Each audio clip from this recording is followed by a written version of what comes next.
And welcome to Line Theory. We are live here at the Windsor Pub. This is our first show. Please, thank you for listening, and please give us a like, a follow, and a mention for wherever you're catching us. We are on Facebook at Line Theory Sports. We have a website, linetheorysports.com. Our Twitter is The Line Theory. And, of course, you can find us on iTunes, Overcast, and wherever you get your podcasts. We are live from the Windsor Pub, and I am joined by my co-host. I am John O'Donnell. I am joined by Brad Girton. Hello, how you doing? Everybody's doing pretty good, and we also have Rick Carpenter. What's up? We are on our first show. We want to thank everybody for listening. This is kind of the revamp of a show we've done in the past, and so we're working through some technical glitches. So if you hear somebody die in the background, please ignore it. But we'll see what we can do here. This is a show that's going to be about sports gambling. It's going to be about putting the odds in your favor. For example, if you happen to have Clemson minus 39,000 or wherever we have them. 37. You would be happy because the odds are in your favor for that game, and Clemson is now up 14-0. Or the other game I like, Cincinnati minus 2.5 tonight. They're up 10-7 at halftime. So now, is that you were Cincinnati minus 3 or plus 3? I forgot. Sorry. minus 2.5. Minus 2.5. That's a good number. And we're going to talk the basics of gambling here to get the show started, but that's a key line, right? If you can get it at 2.5 as opposed to 3. Definitely. I mean, that gives you a little more cushion, I guess. A little more cushion there to cover that spread. And we'll talk more, but you'll notice that Vegas is very sensitive about those things. 6.5, 7, 7.5. 2.5, 3, 3.5. Those are big numbers. But we'll get more into that. We are going to cover the basics of gambling today. But for the rest of the show, or the format of the show, every week we're going to make picks. So we're going to recap our picks. We're going to go through a lot of the news that happens in sports, but we're going to look at it from how it might affect sports gambling. The three of us are, I don't want to say degenerate, let's just say active gamblers. And I think we're going to use that information to hopefully make winners out of us and you. And every show we're going to make some picks. Today we've got a whole bunch of picks, so we'll get into that in a minute. Let me just start out with you guys. You guys, we've been off the air for a long time. What do you guys want to bring to this show? What do you want people to get out of this show? Rick, do you want to start? Okay. First of all, this show, I hope it's entertaining to listen to, and then hopefully we help people make some money, with our knowledge of sports, and we've been actually betting together as a team over the last 30 days, and we've done pretty good. So we're bringing this out here into the national media, and hopefully people can benefit and then interact with us too. We want interaction online, wherever on Facebook, wherever it's easier for you guys to get a hold of us at. We welcome feedback. Hopefully mostly positive, but we do welcome some negative. I mean, constructive criticism is good. But in general, we hope that, we have some fun and also put a little money into everybody's pockets. Rick, what are your goals for Line Theory? Well, we can't really gamble yet, so we're basically just sitting here betting on jelly beans and stuff because we are in Ohio. But, and we all watch sports a lot. Entertainment purposes only. Yeah, we all watch sports a lot, so if one person hasn't heard something and someone else has heard something, we oftentimes between the three of us, we hear some little innuendo about something that might be going on with the team, and that always helps when it comes to, try to just swing the odds in your favor a little bit. Vegas doesn't go broke because, they don't build hotels for no reason, but it's just like there's certain games you bet, there's certain things you look at, and we kind of know some of the tricks of the trade, and we've done a little bit better than some. Yeah, I think there is a good combination with the three of us. It's knowledge. The games are the games. You could know everything in the world, have everything in your favor, and it could still go the other way. We all know that. Yeah. But the knowledge at least puts them closer in your favor. We've talked about this before. We're aiming for 60%. We'd love to hit 100, but we're aiming for 60%. That is an industry standard that we think we can hit. We've been hitting it, and if we do, we're going to make some money, and the listeners are going to make some money too. Right, absolutely. Well, yep. Just like one little tidbit here. Here's a little tip. Brad, you really liked what's the game on right now? I'm sorry. Cincinnati. You really liked Cincinnati. Well, UCLA had to travel across the country, and a lot of teams don't do well when they have to travel across the country. That's something you got to look at. Travel's always in there. And short week, long week. weather conditions we like for the over-unders. But, Yeah. I mean, team traveling cross-country means a lot. So that's a good call on your part. I didn't want to jump on it, but, I kind of wanted to go heavy on something else. Right, and listen, Clemson, for most teams, that's a ton of points. But, this is a team that could, put up 70 tonight. So, and I laid off this one. You guys liked it because I just wanted to play one, and I was on Cincinnati. So sometimes we'll have different opinions, and that's what kind of makes the show. It's going to make the show that much better. So we'll be able to discuss that. One game that we liked over the weekend was Week 0, which, by the way, is that the dumbest thing you've ever heard of, Week 0? I just do not understand why we don't call it Week 1. But moving on from that. Isn't Week 0 the pre-week, like leading up to it? You would think so, but that was a real game. Miami, Florida was a real game. Right. Good game, too. It was, and one of the things that I always look at. We were on Miami. We were, all three of us. And one of the things that I think we all look at, and Vegas in general looks at this, if you notice a game, Florida was a heavy favorite. Just in the news, right? Everybody said Florida's going to kill them. If that's true, and that line doesn't move off of 7, doesn't move off of a key number, Vegas knows something. There's a reason that line is staying where it is. We played Miami with the points, and Miami almost won that game outright. So, yeah, Florida was lucky to win that game. Actually, they're the better team. They just made too many mistakes. Agreed. Now let's go over some of the basics. We're going to use a lot of terms that are. They're just secondhand to us. They're common knowledge. We know them. Parlays, teasers. We're going to talk pluses and minuses. And I kind of want to give people who don't have that much gambling knowledge an idea of what we're talking about. So let's talk about parlays and teasers. Rick, I'm going to ask you to explain what parlays are to the listeners. And I know you have a really good story from our last trip in Vegas that we can get into here. Well, parlays are basically like it's a way to gamble and not spend a lot of money is what you can look at. You can bet a lot of games, have fun, but you don't have to put a lot of money out there. Yeah, it's low risk, high reward. Yeah, you can put $5 and bet 10 games and you're going to hit, I think it's 500 for that. I'm not even looking at a sheet. Well, it would depend on the odds for each bet. Yeah, different casinos have different odds and different casinos pay different. For like some casinos, if you're shopping around, some ties are pushes, so you want to jump on them. Is that important, Rick? Does that matter? Very important. We had a 17 parlay, and I tied on a game, so we actually hit in Vegas because of that. We had to. Was it 60 to win? Was it 1,400? Wasn't it? Yeah, it was a chunk of change. Huge.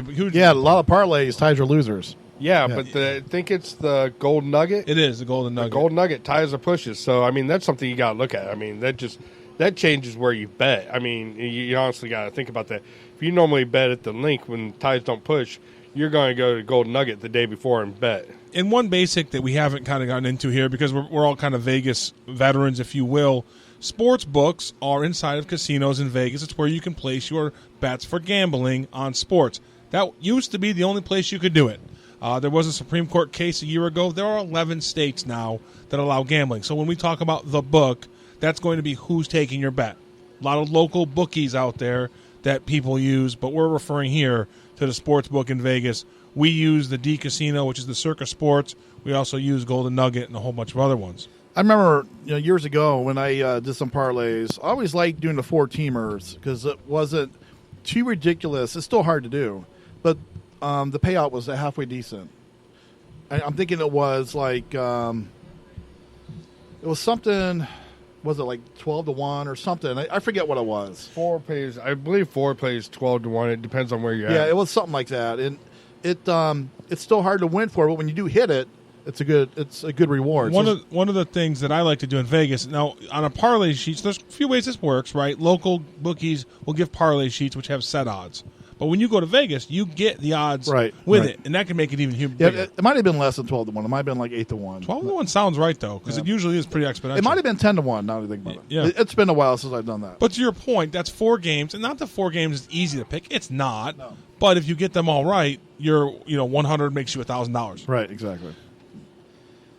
Was there any, before we move on to talking about teasers, was there any parlays that you liked? That you like a certain type of parlay? Well, there's a few I like this weekend.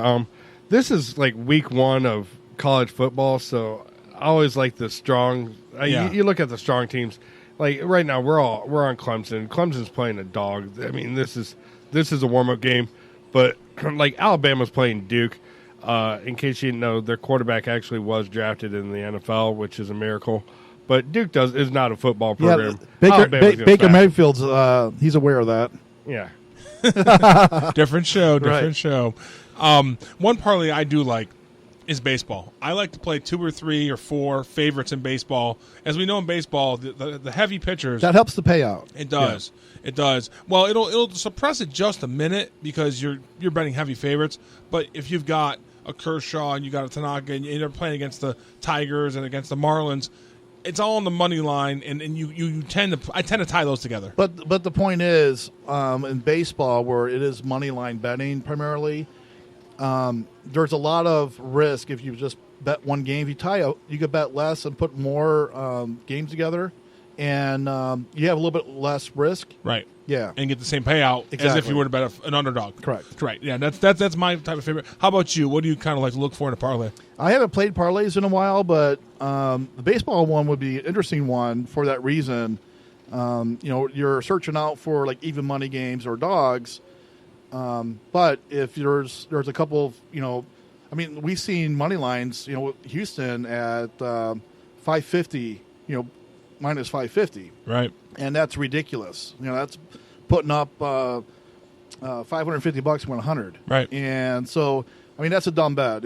So if usually they're going to win that game, and there's a couple of games like that, you can put a little bit of money on it, and so you got less risk on it, and you're playing the favorites. Right. So again, to you listeners out there, parlays are where you're picking the outcome of multiple games, either with points or without points, and if you get all of the games correct or tie in certain circumstances, you get a much bigger multiplier on your money. We're going to move to teasers now. Brad, I want you to kind of walk us through what a teaser is and kind of how you feel about when and when not to play those teasers. All right. So, teasers, you see them a lot in football. Basically, you're betting 2 or more games. We'll talk about, most of them are 2-team teasers. So, basically, you have, if you're looking at, like, say we're talking about a spread of -7 for a team. Okay, and let's say there's 2 games, and you like both of the favorites. If you tease them together, you can move that line down to -1. Okay, so basically you're just wanting them to win the game. So, then that's a big advantage. But the disadvantage is for you to win that bet, it's still just one bet. You have to win both games. So that's why they call it a teaser. It's not quite as easy as it sounds. And you could do it the other way too. If you like the dogs, you can move that line up to 13 for both, okay, and play the dogs, or mix and match, however you want to do it. They do call it a teaser though, because you have to remember football. Like when you think about it, especially the amateurs, like, I can move that line 6 points. They think they're outsmarting Vegas. Vegas knows what's going on. So in football, just one score is 7 points. So that 6 points, it's a teaser. That's exactly why they call it. So one score can take you out of that. So the downfall is you have to win 2 bets to win your one bet. You have to win 2 games to win one. Right. The advantage would be if you just want to bet just put one bet on for tonight. Let's say, and this is anybody who's ever bet before, let's say you pay or collect tomorrow. You can play one bet and tease it, right? Right. Maybe you don't love one game. Right. And you could play one, and so if you lose, you're not really hurt. Well, one thing about teasers to keep in mind is, as you've said a couple times, but just to make it clear for the listeners, you need the outcome in both games to hit in order to win the single bet. Whereas a parlay, you need all the outcomes to hit, but your odds and your win has been increased. And right, that is one difference, right? In a teaser, you're wagering, you're basically winning your wager. You're not getting any odd benefits. Right. I have seen a few people that will do teasers as you got to win both or lose both, which I was like, that's awesome. That's even better odds than. If you find someone to take that, that's who you want to stay with. Right. Yeah. And generally, John, to interrupt. No, please. On a teaser too, you have to win them both. Yeah, pushes are a weird thing. Yeah. In Vegas, a push generally loses on a tease. Right. With your local book, a push may actually, if you push and win, you may It get a depends. push. Yeah. So like if you push one and win the other one, he may just say this is a push, but a lot of guys will call it a loser. So. Yeah, I like teasers in this circumstance when I can get past the key number. So if the line is -2 and I want to push it past that 7 and get a touchdown advantage, that's a good time for me to use it. Yeah. If I think I've got a game that's a lock, I might bet it straight up, and then I might tease it with a couple other games. Obviously, I put a lot of weight into that one game now, but that's why, as a bettor, you have to trust yourself and take those chances. Well, that's what I was saying. Sometimes, you think you could outsmart the book, and, I don't think playing a lot of teasers is a way to make money. I don't. I think in the long run, if you play it a lot, you're going to lose. I do, because you have to win 2 games to win just one bet. And that's hard to do. Football, there's a lot of weird stuff that goes on. The rules are really funky. Now they're bringing in replay. I mean, there's just going to be a lot of weird things going on in football. I with teasers, I always like to do I like to bring in point totals more, especially later in the year, or like next Thursday. If you're looking at next Thursday night, Green Bay Chicago play, but next Thursday that storm's going to hit Florida, so by Sunday that field might not be that great. So you look at like a place that takes on a lot of rain and stuff like that. If the drainage isn't good, and the total's at 42, well, if you can tease that up to 48. That gives you a chance to get ahead of the game. Right. Yeah, I actually tend to use teasers later in the season. I think early in the season, the lines are so in flux that I just don't think a teaser gives you as much of an advantage. I'd rather just get burned on a bad line and take my 1-for-1 loss rather than try to I agree win with 2. that. I do. Yeah, I like to I'd get rather late in play the to season. 1, yeah. Yeah. But now later in the season where I think it's a little more mature, then I tend to tease a little bit more. But I'm with you, Brad. I'd rather parlay and go for the multiple odds than try for a tease. All right, let's go. Let's move on. We're going to do some over-under betting now. Now, we're going to do totals. And this is often referred to as futures, right? And the idea here is... Do you want to talk about the money lines real quick? Or we should. That's where I was leading into. But real quick? Yep. Go ahead, Brad. Start us off. Okay, so like we're going to talk about futures. And money lines, you see that in baseball a lot. Hockey, we don't bet a lot of hockey, but... money lines, basically, they weigh the teams against each other. So, like, a favorite would be -150, meaning you got to put 150 up to 100. It's always based on 100. And then the dog, you'll see them like plus 130. Okay, so that means you put 100 up, you win 130, which is awesome. I mean, if you get more money than you're betting, that's a great scenario. So the reason there's a difference is every time you bet, we didn't want to talk about this, there's a juice. So the book, there's a juice built in. It's usually 10%. So the favorite's 150, the dog, they win 130. That's how it works. Okay? Yeah. So, right, Sean? No, absolutely. I just want to try to break it down a little bit more. Basically, if you're starting, and you hit on it, if you're starting with your $100 as your base bet, and you see a minus in front of the number, that is the amount of money you will get for the $100. Right? Yes. Yeah, $100 to win 110, for example. It's a minus 110 bet.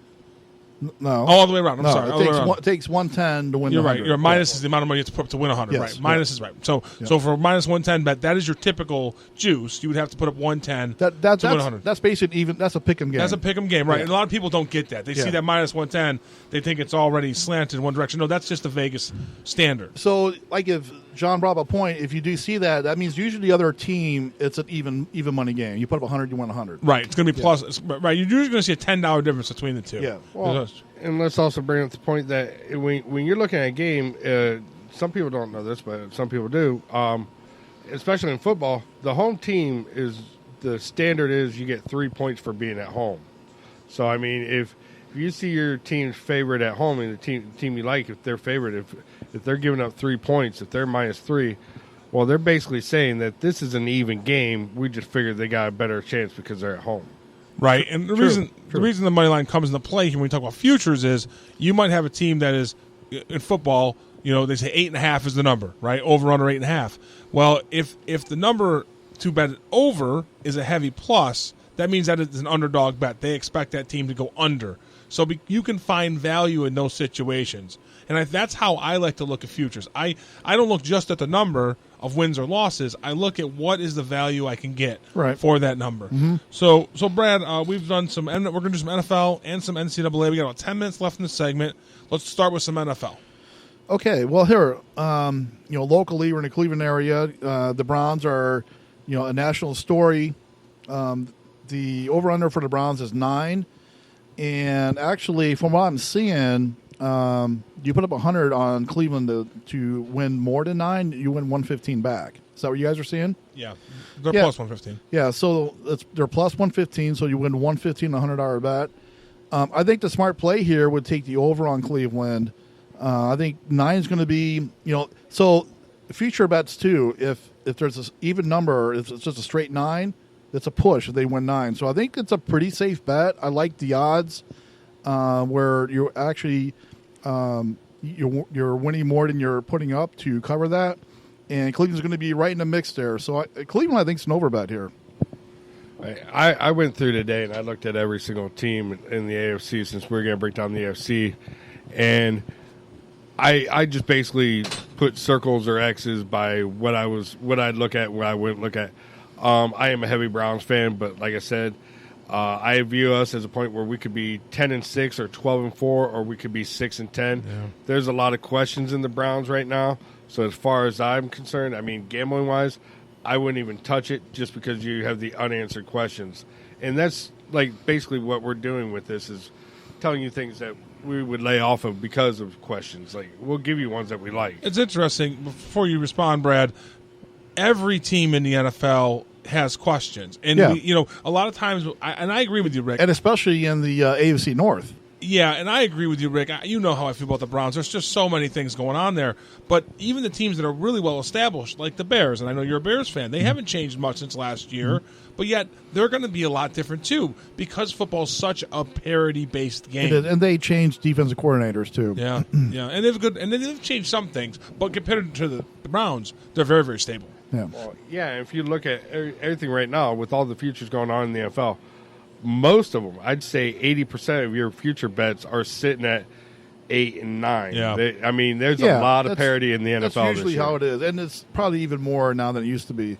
Let me get to the Browns real quick before we move on off them, because my concern with the Browns is the early part of their schedule. I think the back end of their schedule opens up, but that early part of the schedule is a real issue because there's a lot of tough games. I still think Tennessee is a live underdog against Cleveland. But I do too. It gets harder in the beginning, and a young team with a new leader like Freddie Kitchens, that could be a spot where they could really come off the rails a little bit. But I will also agree with Brad. If I was gun to my head forced to pick one, because it's at 9, I would pick the over. Yeah.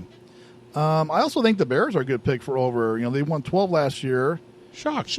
Well, they're at 9, so the worst case, I think even if they drop 2 games and win 10, they're going to cover that. And if they drop 3, it's a push. And the odds aren't that bad. You got to put up 115 and 100. It's just a little. You got to put a little bit more than even money. I like it. I think the Bears are going to win double-digit games. I think the defense is really good. So I think the Bears are a really safe pick too this year. What do you think about the Bears? Do you have a feeling on them? I didn't look as much at the Bears. I didn't see their entire schedule, but I do know they got Green Bay twice. Green Bay is healthier this year. They finally got some players back. They played Minnesota twice. They played Detroit. I don't know where Detroit's been forever. Matt Stafford basically just robbed Detroit of all their money. And with Chicago, I'd have to see their schedule, but it's a first place schedule. They don't have an easy schedule. 9. Chicago's one of them teams where you look at the rest of the NFL, and the rest of the NFL got a little bit better. How much better did Chicago get? To me, the question is Mitchell Trubisky. Yeah. I'm not breaking news here, right? Yeah. But Mitchell Trubisky, if he doesn't evolve to the next level, you aren't going to win 10 games. You aren't going to have as many turnovers. I'm sorry, Brad is a Bears fan, so I'm not trying to personally attack him here. But the Bears are not going to force as many turnovers as they did last year. We know there's going to be regression there. I think losing their defensive coordinator is going to result in regression there. But they've got one of the most talented defenses in the league. Yeah. No problem. Without Mitchell Trubisky being better than he's been, you don't win 10 games. I don't have that much faith in him, just personally. Okay. I do want to go through one of mine, though, because I think this is one that probably isn't going to be very popular. I like the Rams at over 10.5. I just think there's too much focus on what happened at the end of last year. That Todd Gurley was hurt, that the Pats shut him down, that Jared Goff looked average. This team won 11 games 2 years ago, 13 games last year. Sean McVay's a really good coach. That team is still really stacked with talent. I think they have now they've got a tough schedule. Don't get me wrong. Yeah. But I think that 10.5 for that team is a pretty good number to go over. They're in a weak division. I mean, Arizona's terrible.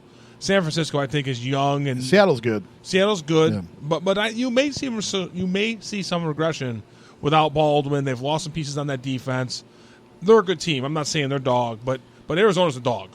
Yeah, no. San Francisco probably Arizona dog. might be the worst team in the league. Well, and the one question I would have with that would be, did Jared Goff have lightning in a bottle last year, or is he that guy? And that's the only question you got about that. Well, but let's say McVay is a hell of a coach. Well, let's say he's a system quarterback. They still have a hell of a team around him with Woods and Cooks, and Gurley's going to be better than he was at the end of last year. I think Jared Goff's above average at best, quite honestly. But again, they won 11 games with him as a rookie, 13-3 with him last year. I think they're going to go over. Now, I will say they play the Browns, Steelers, Falcons, and Cowboys all on the road. That's a tough schedule. So, and it's plus 145. So I'm getting almost 3 to 2. I'm looking at a little bit of value there. All right. So, Rick, you got to give us one here. Rick, give us one. They're plus 145. Yeah, are they? On the over. Okay, I'll give you one. Let me see. Going to the Bible of betting over here. Well, I had to pull up some sheets and I had to look. I hear flipping through paper is really good radio. You know what? I also gotta say, let's see. Let's find a good one. There's 3 minutes left in the segment. Okay, let's go with the over in Denver. Denver hasn't had a quarterback. Their defense has been good. It's sitting at 7.5. Honestly, this is a make-or-break year for John Elway. He's on the hot seat if he doesn't find the quarterback. So he went out and got Joe Flacco thinking this will work. And Joe Flacco, let's not forget, is a Super Bowl winning quarterback that does have an arm when he can play. So if you look at the defense and Joe Flacco, 7.5 is not a lot of wins. No. A lot of the quarterbacks have arms that couldn't win games. Flacco, he's past his prime. Half the NFL's past their prime. Right. Well, they've got a good young running back, Philip Lindsay. He's kind of come out, has kind of broke out a little bit. I don't hate it. Yeah, I don't love it. I don't know the odds on it off the top of my head. I think 7.5 in the AFC West, though. That's my concern. I think Oakland's going to be better this year too. So, and you got the Chargers. Yeah, that's a tough division. I was going to say I'm more worried about the Chargers. Yeah, no, Chargers are better, and definitely Kansas City. But even Oakland, I think, is going to be better. The only thing I thought Oakland was going to be pretty good, but just seeing how that team is coming together, it's not. So I worry that they're going to be able to put something together. Now, Oakland has a lot of youth and a lot of talent. I mean, Antonio Brown's a hell of an athlete. If he plays and is his level, they might be okay. Their over-runners, 4.5, 5? They're a low number. Are they that high?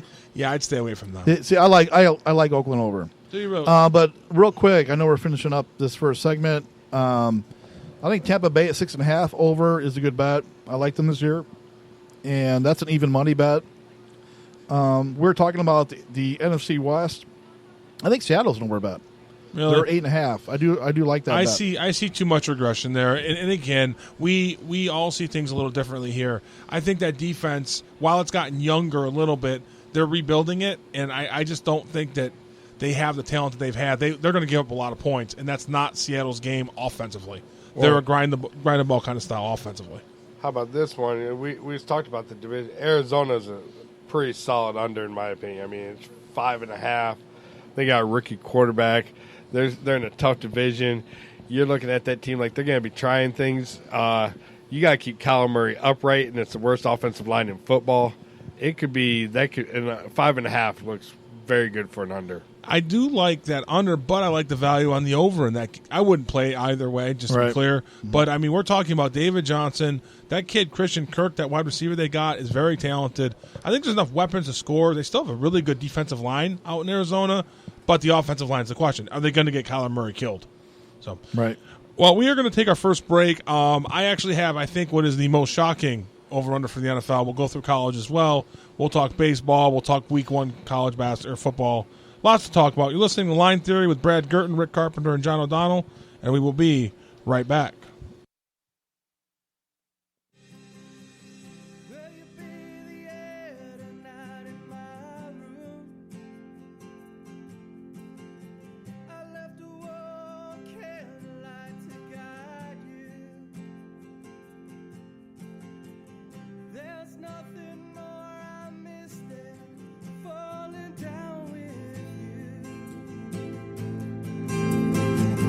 Will you be the air in my room and come to me, come to me, come to me, and come to me? Won't you come to me, love? Come to me, love. Come to me.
How do we stop this?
in understanding me.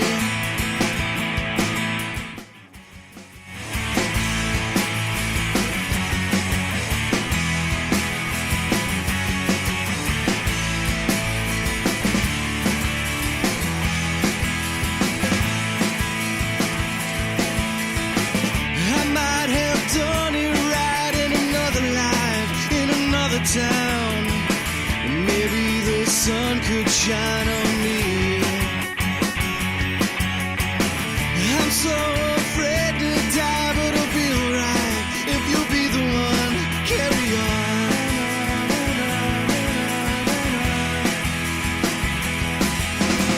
Do you believe there's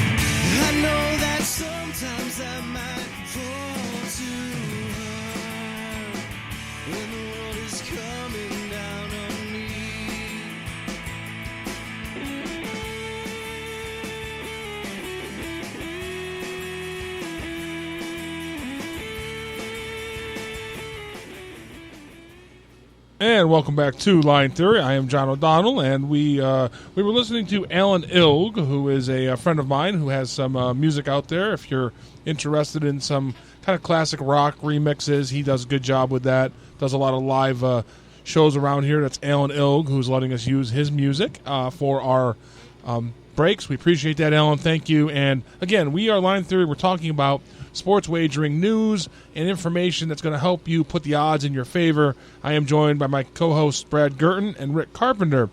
Guys, we were wrapping up our NFL futures, and I wanted to get your thoughts on one of mine that I really like now, and that is the Colts. We, of course, know what happened with Andrew Luck, but I really like the Colts. The new line that I've seen at Circa Sports is 7.5. Yeah, that's what I'm saying. The over is plus 100. And for me, this is about a few things. One, the Colts are a really good team. So this line was at 9.5 in some places, and it went down to 7.5. And look, Andrew Luck is a great quarterback, but that 2 games is a lot in the NFL. And the Colts still have a great offensive line, still have a good defense. Also, I don't think Jacoby Brissett sucks at football. We saw him live, and Rick's looking at me like I'm an idiot. We saw him live 2 years ago, but he was playing behind me, you, and Brad as an offensive line back then.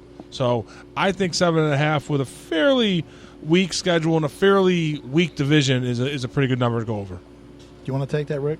Oh, that you hit the nail on the head. Andrew Luck left, and look, we all agreed that was probably an over bet with Andrew Luck there because we just thought Andrew Luck was going to come out and do what he was supposed to do. I mean, you're talking about a quarterback that was supposed to be Hall of Fame, supposed to win several Super Bowls. We all love the over on that. Brissett's not bad. He's got a lot of experience. I did hear that they're talking to Brock Osweiler. I hope that's for a backup spot. Terrible. That's terrible. Because he's awful. Brock Osweiler should be the tallest grocery bagger in the history of grocery bagging. I mean, he's just not a good Is that quarterback. a stat in Guinness Book of World Records, grocery bagging height? Is that a thing? I can look it up. I'll find out. Thank you. Google that. But no, I mean, it's not bad, but 7.5, and it is a bad division, but That's not that bad. You have Tennessee. You have Houston. Right. Yeah, those are 2 good football teams. Let me make clear what I mean by bad. And Jacksonville should be better. But they're all 8.5. Right. Right. So that's the one division that Vegas seems to have a little uncertainty with in terms of who your top dog is. You know, real quick, when I looked at the AFC, it's a strange conference this year. Like, you know, you take out New England and Kansas City. Who's that next team that really stands out to you? Yeah. You know? Well, and here's my question for you, because I was looking at that. I actually marked down Kansas City as an under because I looked at their schedule. Their schedule is brutal. But they're still one of the elite teams. They are an elite team, but we also have the same thing going on we had with everything else. The reason that we all been talking about New England in the under was because, you know, Tom Brady is getting up there. Does that finally happen? Pat Mahomes, this is his second year. He did lose a little bit of talent. But, I mean, I can see Kansas City going under. But they have a great offensive line. That's one thing. So, you know, real quick, and I do want to get back to Indy here. You know, we were talking a little about New England during the break.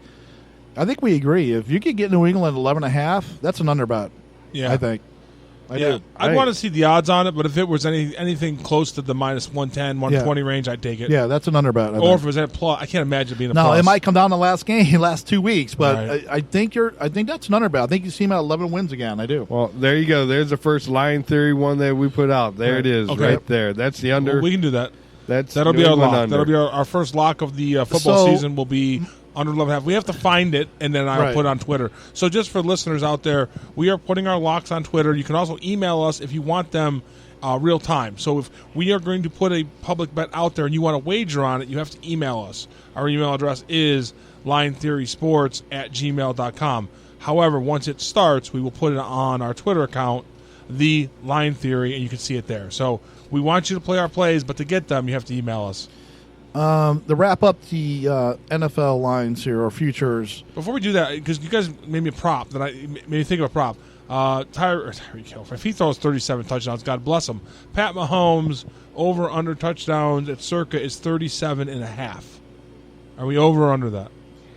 I'm under. Last year, He threw 50. He did throw 50, but Drew Brees threw 50 one year, and then he dropped off. I'll go under 37. Kareem Hunt is going to hurt. That's not an easy replacement for them. So I'm over. I love Kelsey. You're over? I'm over. Yeah, I think It's a passing league. I'm over. I don't even think it's close to. Honestly, I think he's going to go over 40. I couldn't believe it was that low. Yeah. Now I think the over is minus 150. You probably got to put up 3-2. Yeah, it's about that. Yeah. So I just thought that was an interesting prop. Right. So, and I also want to do one more thing because I know you guys know I'm a Buffalo fan, but I found this line very interesting because most places have the Bills at 7, but Circa's got them at 6.5, and the under is plus 155. Wow. I like the Bills, and I think the Bills are doing a good job of trying to rebuild. They still play against the Patriots.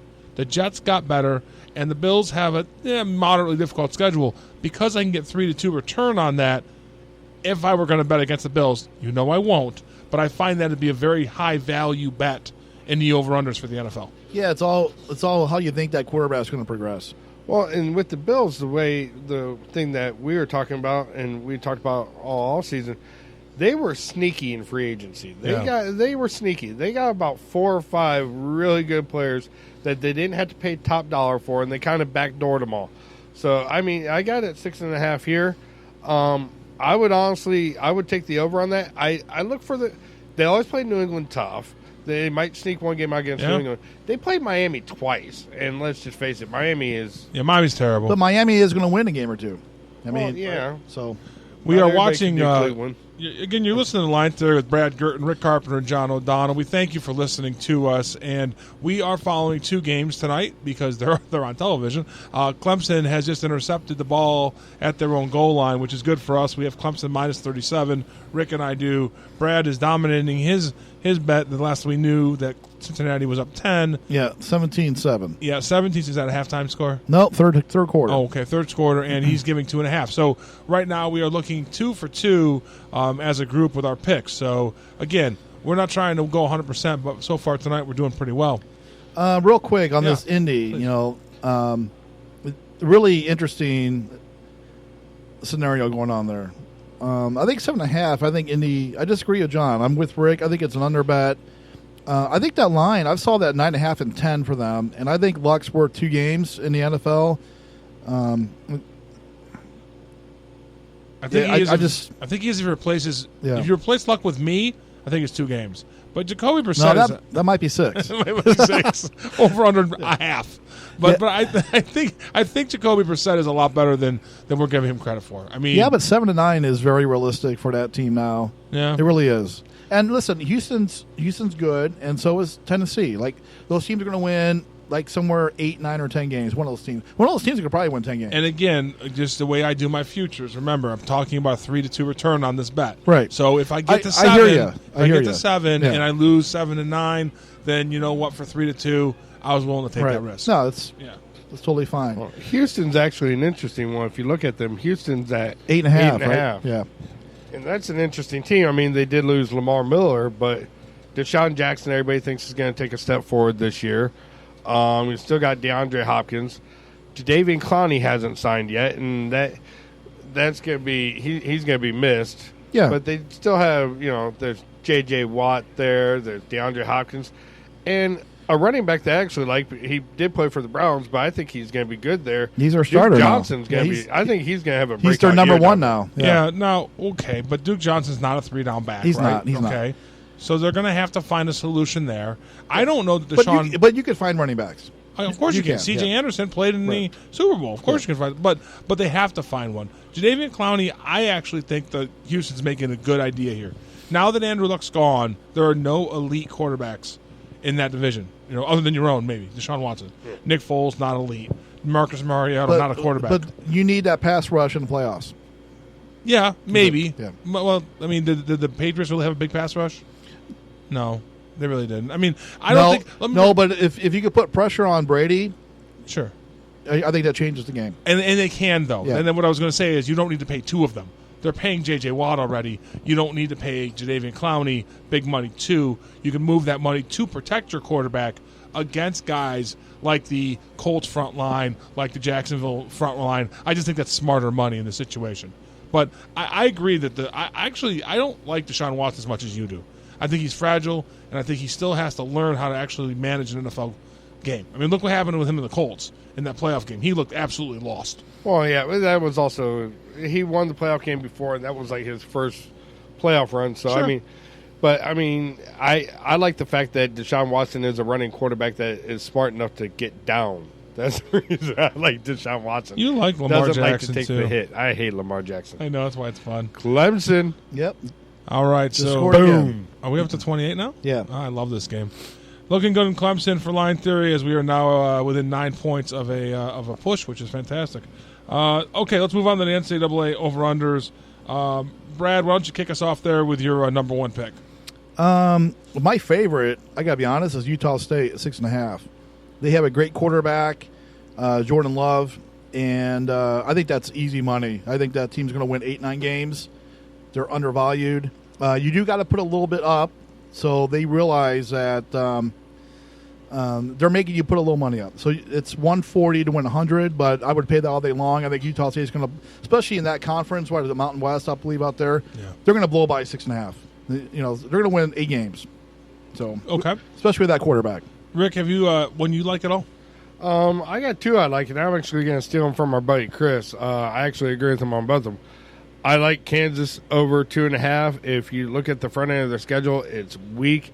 They just got Les Miles there. Les Miles is not looking to end his career at Kansas. Les Miles is trying to use this as a stepping stone. Sure. So at 2.5, if he can win 6 games with this team, and it's a fairly weak schedule, he could sit there and springboard to another college. Yeah, the Big 12 is good. If Good- he good wins football 6 conference. games Kansas with is not a- Kansas, Kansas is not a football school. if he No, wins they're 6 not. games That's- with Kansas, he'll be hired by Alabama to replace They're not Nick winning Saban. 6. Yeah, I mean, right. maybe but 4. they could win 3. I'm saying they can win 3. Are you sure it's only 2.5? Yeah, it's Yeah, 2.5. it's 2.5. They're a terrible team. They are. They are an absolute terrible team. In But- that regards, they beat I don't hate it. TCU last year. They beat, they did beat a couple. You're of only decent got to teams. win 3 games, so Yeah. that certainly helps your argument. Right, 3-9, you're a winner. 3-9, Yep. you're going to the pay window, and that's what we're all about here. What's on the other Line one? And my other one, just take a The shot other at one you a isn't. little bit. Hold on, the other one isn't Indy because he was all It over is. Indy. We tried telling him Luck was hurt. No, it's not Indy. No, it's not in the the Colts. same. It's in the same Right. state though. Oh. No, I have to agree with them. The Hoosiers under. They're at 7.5, and they have a tough schedule. They're not 7.5. They're 6.5. But I have I- 7.5. But I do like the under regardless, even at 6.5. Even at 6.5. I do. They're Yeah. not. They're not winning more than 6 games. No, that's the Big Ten to me is a very interesting conference. They're in a really tough division with Ohio State, Penn State, Michigan. Yeah. Yeah, so I find I think overall as a conference, this year they're overrated. In the sense that They were overrated last year too. They were, and Yeah. that's what I'm saying. Yeah. They were overrated last year, and all those teams that were rated high are still ranked in the top 15 to 20. They're not in the top 5 to 10 like we saw them, but they're still ranked higher than they should be. So for me, one of mine is I like Ohio State over. I think Ohio State has a lot of talent on his team, and I think Ryan Day, we often point at first-year head coaches as kind of a difficult thing for college programs. But he coached the team for 4 games last year, did a great job. He was in demand. One thing I always look at with an interim coach that becomes a permanent coach is, were other teams interested? They were. A lot of programs wanted Ryan Day. That's one of the reasons I think Urban Meyer made sure he got the job. So I think, look, and another thing I'll point out is that quarterback that transferred from Georgia, he was highly recruited. Yeah. He lost the job to a really good quarterback. I think they've got a lot of talent. 10.5 is a lot, but I think they go over. So I thought I was at 10. If it's at 10.5, I'm sorry. I have 10. You're Okay. correct. 10 at minus 115. So to me, I think 10-2 is a really realistic record for them this year. Thanks. Yes. I'm taking the under on that. But listen, they could win 11. I'd be shocked if they went 9-3. But I think it could happen. But I'm getting 105 to 100, which isn't a huge thing. But I'm taking the under on that. I'm going to roll the dice and see them get clipped somewhere. Yeah, I guess I'm just Yeah. surprised to hear you say that because I would like the under if I was getting more return. If I was Yeah. closer to a 3-2, which is what you and I always look for. We talked about this Right. before. We like the 3-2 number, but to lose 3 games at Ohio State in the regular season, I'd have to look this up, but that's got to be a long time since that's happened. It's been a little while. Probably since they've lost to Michigan, and that was, 50 years ago? Oh yeah, there. That's fine. You can take the shot. Actually, Ohio State's only 2 tough games are Michigan State and Michigan. So I mean, Well, they got Penn State too. yeah, they're not a tough game. Not They for could lose Ohio that State. game. Well, Urban Meyer's not there. There's a coach, but I think they're going to be Well, just I mean, fine. look, and this is back to my point. Nebraska's Listen, ranked. Wisconsin's ranked. Ohio State every year seems like they lose to a Purdue or Illinois. So there's, Iowa. Yeah, Iowa. So Yeah. listen, if you're on the road and you're not playing your A game, you could lose. So I agree. And one of the points you made for me was at 10, right? Because I get a push at 10. Yeah. If it's a 10.5, I have a scarier Yeah. number for me. So another one I really like a lot, real quick, is Oklahoma. I like Oklahoma to go under here, and for me, this is another 3-2 value bet that I like. I think Lincoln Riley's a hell of a coach. Don't get me wrong, right? But I don't think Jalen Hurts is the answer at quarterback. And we saw him playing in Alabama, and he lost that job for a reason, right? I just that offensive line that Baker Mayfield played under, that Kyler Murray played under, that offensive line is gone. And we know they can't stop anybody. They've never been able to stop anybody ever. I just think that's I think that's a lot of wins for a team going under that much change. Lincoln Riley's a great coach. I think under 10, He is. at a 3-2 numbers a good value. yeah, bet. he's one of those young coaches who is very, very well respected amongst his peers. Everybody talks about how not just how good a person he is, but what a great mind, coaching mind he is. One I really love, I think this is an easy over bet, is UCF. UCF's at 9. This is a team that lost one game in 2 years. They are without their stud quarterback for the year, Mackenzie Milton, but this is still the most talented team in that conference. They're going to blow by 9. They're going to win the 10, 11 games regardless. And you got to put a little money up, 145 to 100, but I think UCF is an easy over bet. I think that's too low a number. I don't like the under bet there, but I do not like the over for one of the reasons the obvious one, the quarterback, right? The other thing I don't like about them is they have lost a lot of offensive talent. Their defense is going to be solid again, but I really don't. I don't like it, that number, the 145 number. It's just you're giving up too much to get that number. But to me, so here's why I think it's an over bet. They're not going to go 8-4. To me, so if they win 9-3 as a push, yeah. Since I don't think they're going to lose 4 games, give me the over. You don't think the It's a wheels are going to safe bet. fall off? Yeah. I don't mind that. Yeah, and you love UCF, Rick. I know you've always been a big fan of them. Yeah. With them, I'd have to take a closer look at their schedule. It's just one of them things where you want to see their out-of-conference games. They're in-conference games. They're probably going to win every game in the conference.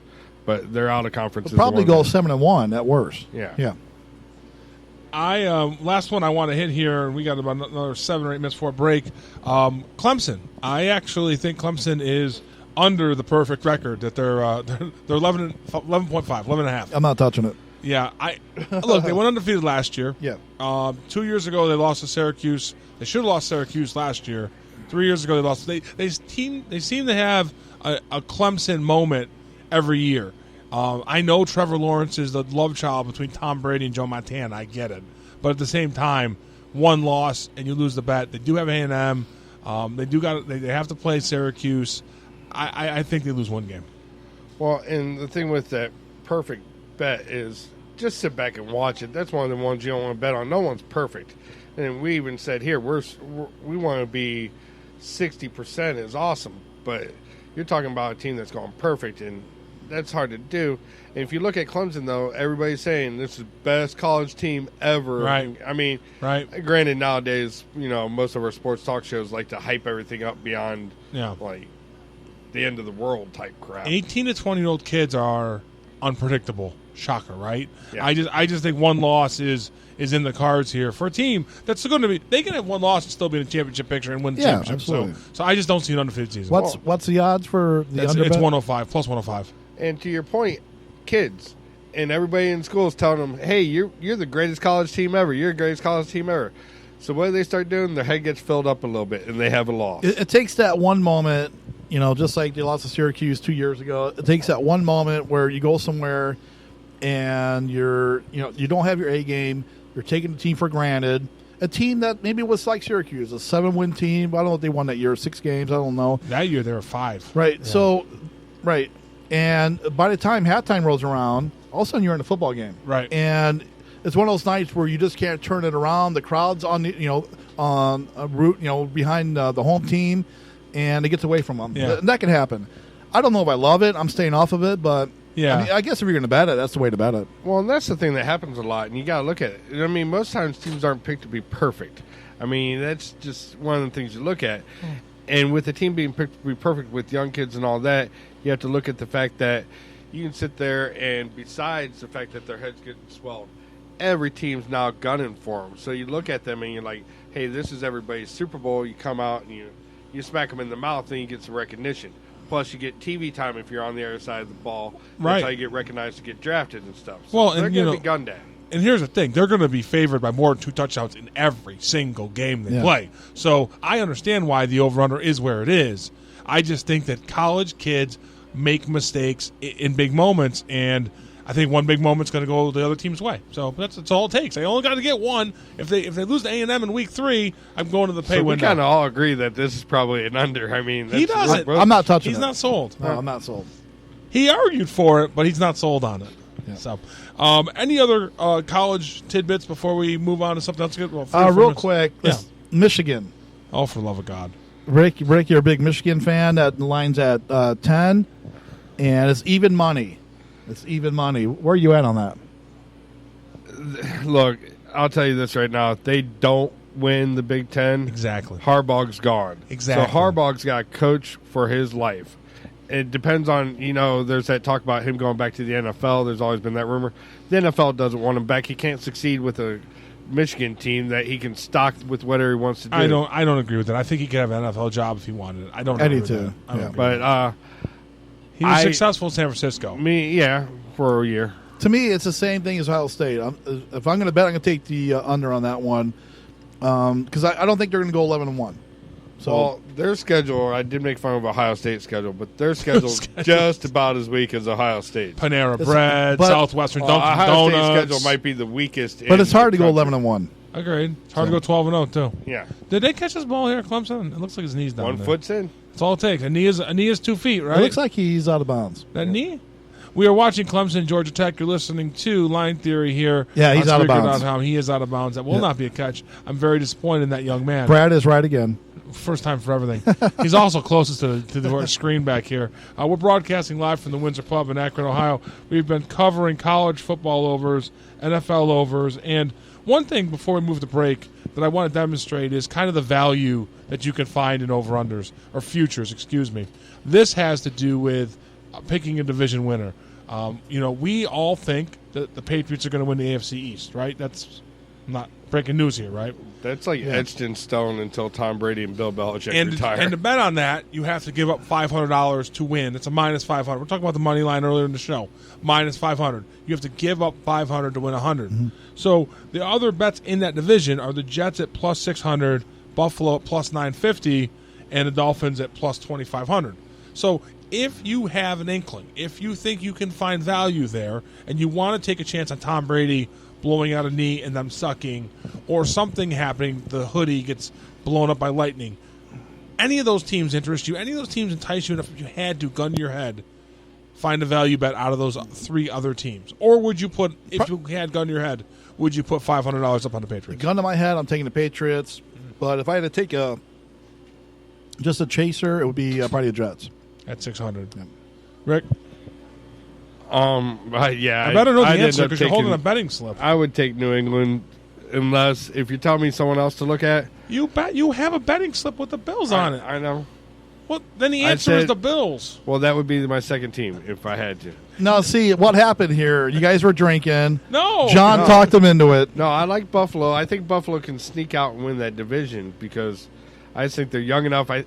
Sooner or later, the Tom Brady, Bill Belichick era has to stop. And look, I've hit the boy cries wolf level, so I don't even say it anymore. But it is a truism. Eventually, it does. another team's going to get them. Absolutely. Now the Jets have thrown a wrinkle into this, but I think the Jets are overvalued. I know they've added some talent. Le'Veon Bell's a great player. C.J. Mosley's a great player. Their defensive line is solid, but at the same time, Sam Darnold, really, guys? I mean, I know a guy who had to draft him in a fantasy football league. Sam Darnold, really? Yeah, and my specific draft was with great regret that I have to draft Sam Darnold. I'm not sold on Sam Darnold. That's why I'm not a big fan of him. But I mean, Le'Veon Bell, do we really know what he is? I mean, he didn't play last year, so he got a year older. It depends on what he did. My number one pick in the same fantasy football draft was Le'Veon Bell. So we'll see. We're tied into the Jets. You're listening to Line Theory. I'm John O'Donnell, Rick Carpenter, Brad Gurton. We're going to take a quick break. You're going to hear some music from Erica Dawn, and we will be back in just a few minutes. Thank you.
You know I've told you 1,000 times I'm through with thirsting for your touch and running empty on your time. But you refuse to when you let me, but now you have lost your drive. If we never see forever, darling, now you're staying still. 'Cause I know you'll never love me like the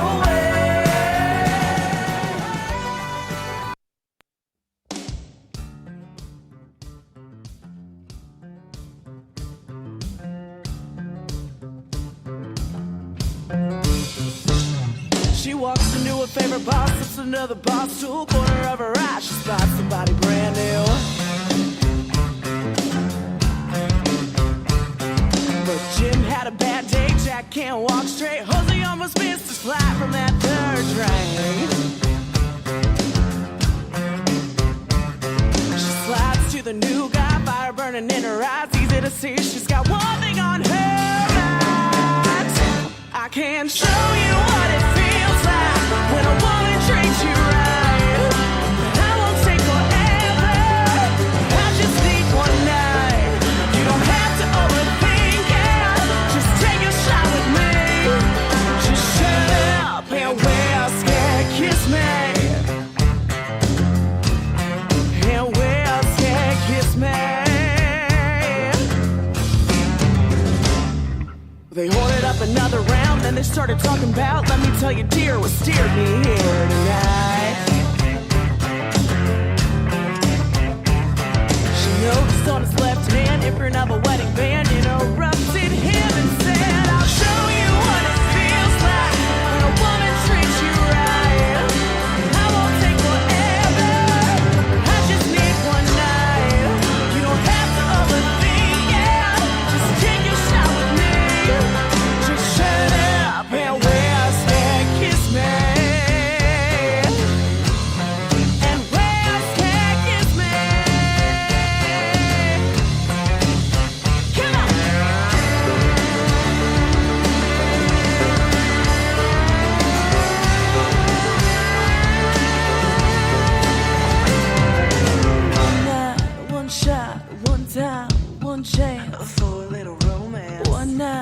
one shot, one time, one chance for a little romance. One night, one shot, one time, one chance for a little romance. One night, one shot, one time.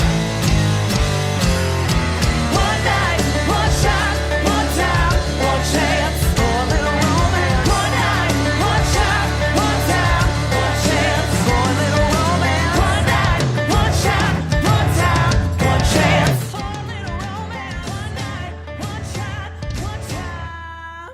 I can show you what it feels like when a woman treats you right. That won't take forever.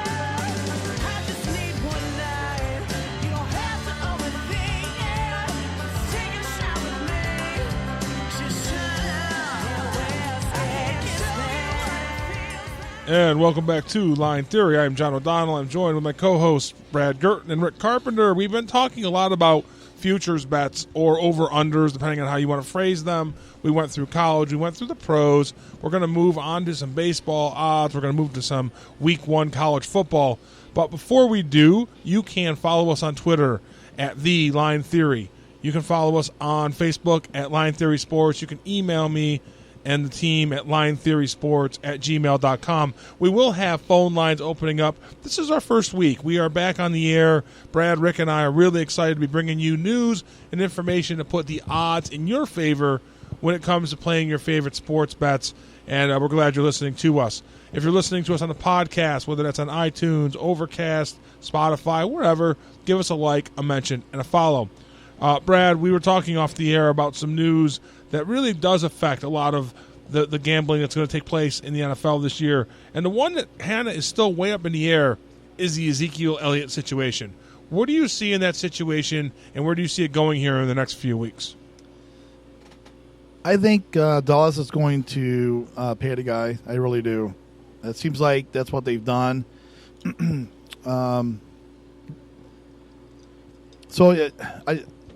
This is really like a two-pronged thing for me. Like I don't agree what Elliott's doing, but part of me is the way the contracts are set up, where he this is like his only way to try to influence his contract, right? So the NFL contracts aren't guaranteed, and it's kind of hard for me to blame a guy who thinks he deserves more when he could be cut and not paid. So with this is an interesting situation, Yeah. because if they pay him the Todd Gurley money, right, the 4 years, let's just say at $15 or $16 million a year, he's not going to be worth that. He's not at the end of that contract. I know he's not. Yeah. So it's hard to say go ahead and pay him his money, but you're right. I think he's going to get paid. This is his only leverage because the NFL, your contracts aren't guaranteed. You mentioned it. If you're Jerry Jones, though, we have seen this before. Emmitt Smith did this. They didn't pay him till week 3 when they went 0-2. Mm-hmm. This schedule for the Cowboys sucks in the first couple weeks. They could be 3-0 without him. They may not sign him. Well, and here's something, though. I know Jerry Jones thinks he's like Donald Trump. He's a master of the deal, everything. Jerry Jones thinks he's going to work this out and he's going to win in the long run. Jerry Jones did make one mistake in his little negotiation thing here. Jerry Jones started talking about his mortality, and he doesn't have many Super Bowl runs left in him and this and that. And I think Zeke heard that and said, well, you know what? If you want another Super Bowl, you're going to pay me. Exactly. I mean, you use all the tools you got, right? And the players only have so many tools. And I'm not feeling pity for them. Believe me, these guys are very well paid. They're living a great life. But the way the rules are set up, it's hard for me to blame the guy because his contracts aren't guaranteed. Now, personally, I think he should live up to it. But I think in the long run, to answer John's question, Jerry Jones is going to pay him. I believe he's going to have to pay him. I think there's no doubt in my mind he's going to pay him before week 1. What do you pay him? Do you pay him Todd Gurley money? You make him the highest paid running back in Well, football? here's the funny thing. If you got paid Dak $31 or $30 million, I'd be asking for more. That's a mistake, too. Yeah. I mean, I don't think Dak's worth that much. So if I'm Zeke, I'm going to sit tight and say, I'm going to be the highest paid running back. If you're going to make him the highest paid quarterback, I'm going to be the highest paid running But back. teams have shown that, and Brad made this point earlier. Teams have shown you can find running backs. Absolutely. As sales associates at Sears. I don't C.J. pay the Anderson. guy. Personally, I don't pay him. You don't pay Zeke. No. Yeah, but teams have also shown you can't find quarterbacks in that same light, so they are not willing to risk. It is letting him risky. go. It is totally risky if the guy walks. It is. You can find running backs, but you can't find a Zeke. I mean, he is a special running back. He's led the league in rushing. He's a very good running And back. they have the best offensive line in Yeah. football. Yeah, them and the Chiefs. Okay, one of the top two. I guess here's what I wonder: the ceiling with Zeke is what, a Super Bowl run? Even with Zeke, can they make a Super Bowl? I don't think so. I don't Not think so with Dak either. Prescott. Yeah. Right. So I don't think Dak Prescott wins you a Super Bowl. No. So without So Zeke, why pay him? Why ultimately Right. pay the guy? Like, see, that's my whole thing. I agree. Now, I also agree with you, Brad, that Jerry Jones will pay that guy. He probably will. Because that's how Jerry Jones works. And Amari Cooper is going to be the odd man out. You know, Yeah. and we've had this discussion in previous shows about, when to pay a guy, when to step up. We've had the Bryce Harper conversation, the Mike Trout. Right.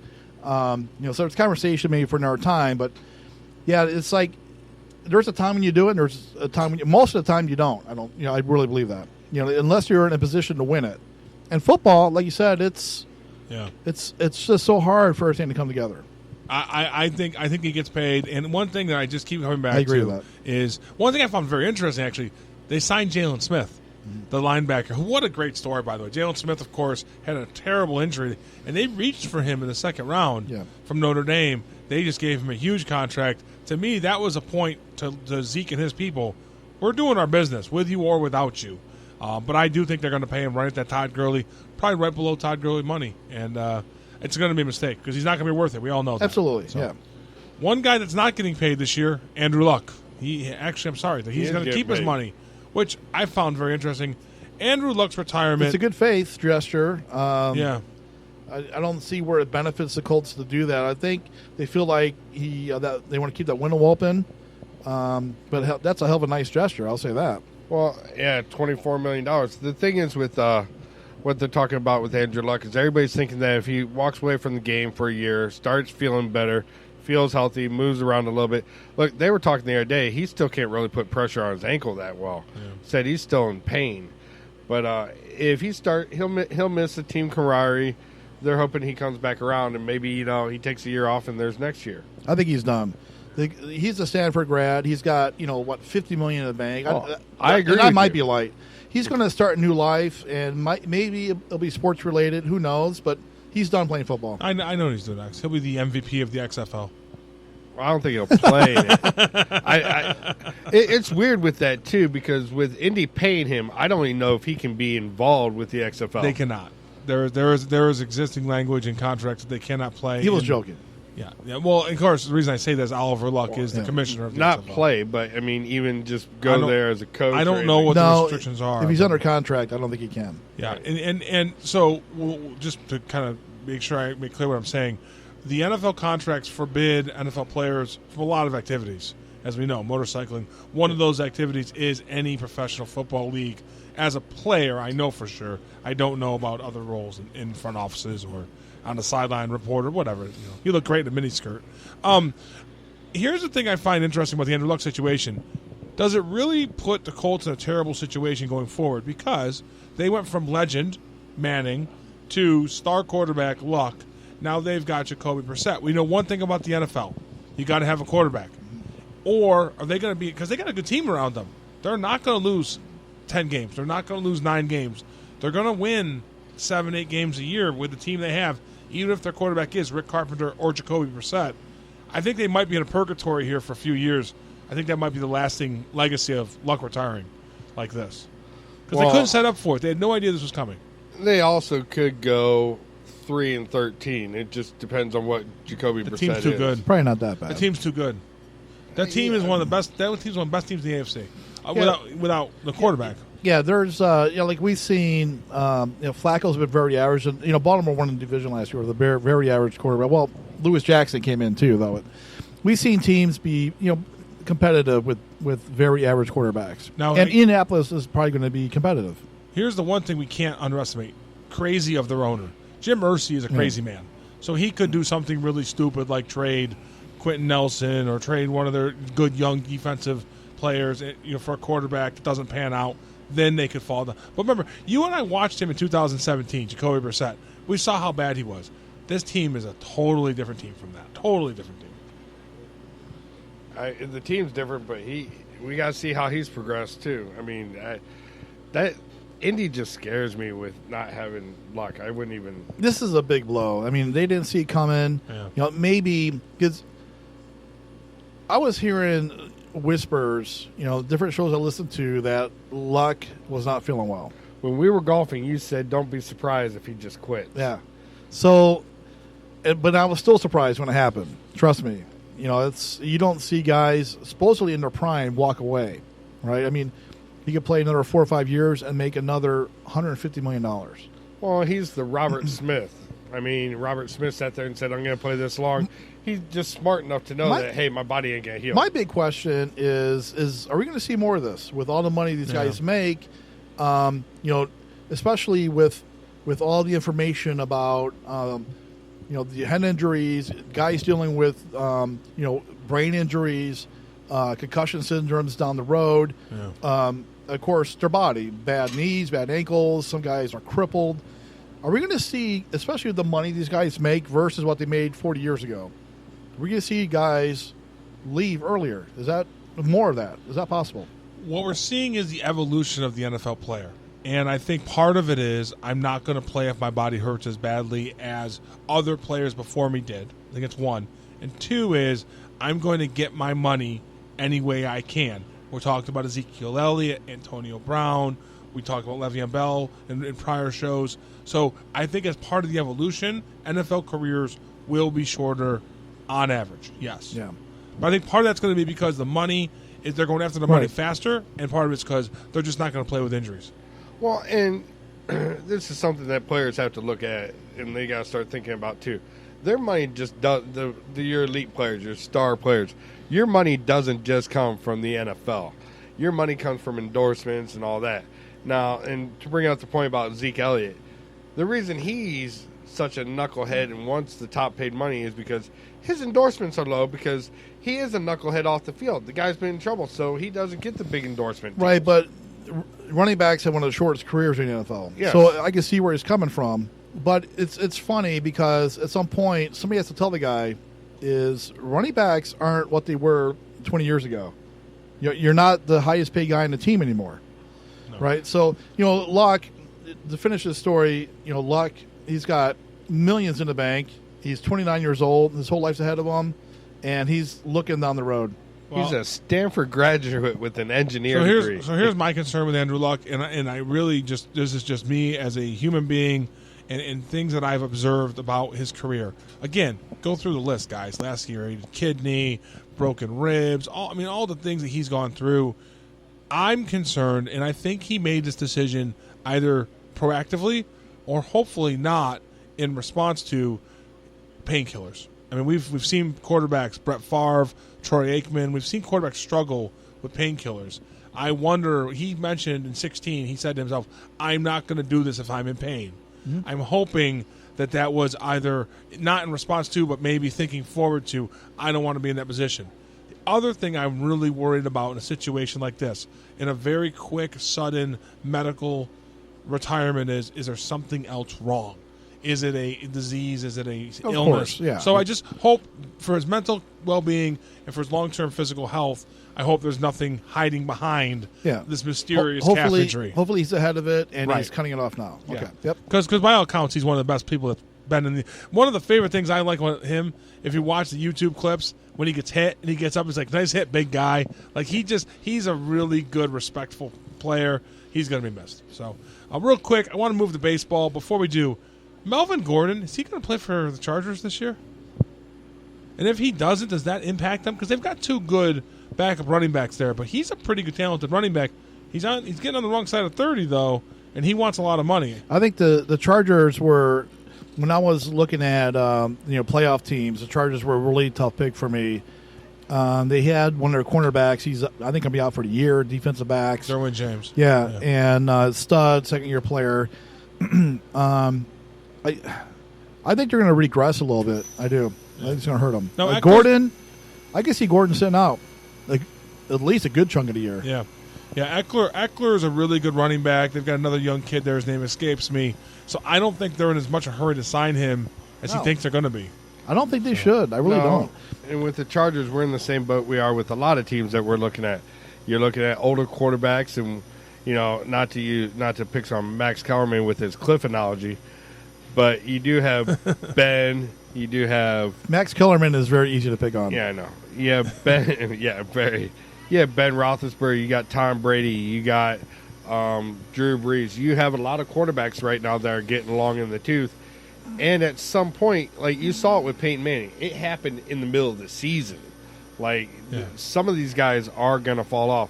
Injuries do happen easier as you get older. So you have to take that into play with Phillip Rivers. The roles are helping these guys stay around longer for sure. For sure. I mean, Tom Brady plans on playing until he's 90. Lamar Jackson will be a Hall of Famer because nobody can hit him. No. You're listening to Line Theory. I am John O'Donnell. Brad Gurton and Rick Carpenter and I have been giving you as much information as we can to put the odds in your favor. Let's move into some actionable information. What I mean by that is baseball is upon us. We're getting towards the end of the season. This is where, actually September 1st in most books, is where the futures lines, the World Series futures lines close, where you can no longer bet on a team to win the World Series. Just a couple days away. So, Brad, I know you're a big baseball guy. Yep. Give me your take on where baseball is right now and maybe some teams that you might consider betting on to win the World Series. So, to me, if I'm going to put money somewhere, it's going to be on the Dodgers. The Dodgers, they're plus 275. You put 100 up, you win 275. This is a team who's won 6 straight West titles. They've been to 2 straight World Series. They've been knocking on the door, and I think they finally crashed through. They have the starting pitching. It's all there. Their lineup is as good as anybody. They play great defense. They're deep. Very versatile. I think the Dodgers are the money here. The Houston is the favorite, and I think Houston's the best team in the American League. But give me the Dodgers. I think Dodgers are to play here. Like I said, they've been knocking on the door, and eventually they're going to kick it open. I think it's this year. Here's my concern with the Dodgers. I think they've feasted on a very weak division. I mean, they've won a lot of games over teams like the Diamondbacks, the Padres. I mean, those are not good teams. Even the Giants. They're not terrible, but they're not good. And none of those teams are good, right? I mean, it's not like a lot of. I mean, Arizona's over 500. The Giants are about 500. The Padres, they traded Reyes to the Indians, we saw, and their best player is hurt now, so they have fallen off. But it wasn't a terrible division. No, and I guess the bullpen. I mean, you have to point at the bullpen and say, are they going to be able to close games? Because what happens in the playoffs, as starting pitching gets shorter and shorter and shorter and shorter and shorter. You may have Buehler go out there and throw eight perfect innings in the first round. In the World Series, if he gets 5.5 innings, you need your bullpen to carry you through. I think they got enough. I do. They got the closer, and they have Kenta Maeda, who's been starting. They'll move him to long relief. They also have Rich Hill, who's been hurt the whole second half. He was on fire this year. He'll be back, so they can put him on the bullpen. Their starting staff with Buehler and Ryu and Kershaw, definitely good enough to compete with anybody. And that lineup is legit. I am surprised the Dodgers were only at plus 275. I do think that's a value bet. Yeah. I thought they would be a little higher up there, even above the Astros. The Astros look good on paper. They've got 3 stud pitchers. They're legit. They've got a great lineup. I mean, again, they suffer on the back end of their bullpen. But I just wonder, I don't know if there's enough value for me. Rick, do you have any thoughts? I mean, other teams and their odds, the Yankees, still not healthy, still waiting for some of their talent. They're plus 450. I'm worried about the Yankees starting pitching. Right. The Braves are at plus 900, which I found to be a very low number for them. I know they're a good all-around team, but talk about starting pitching. They go peaks and valleys. Locally, the Indians, of course, are a team of interest, and they're at plus 1,800. For a team that has some good young starting pitching and an actual major league lineup now, I thought that was a very high number.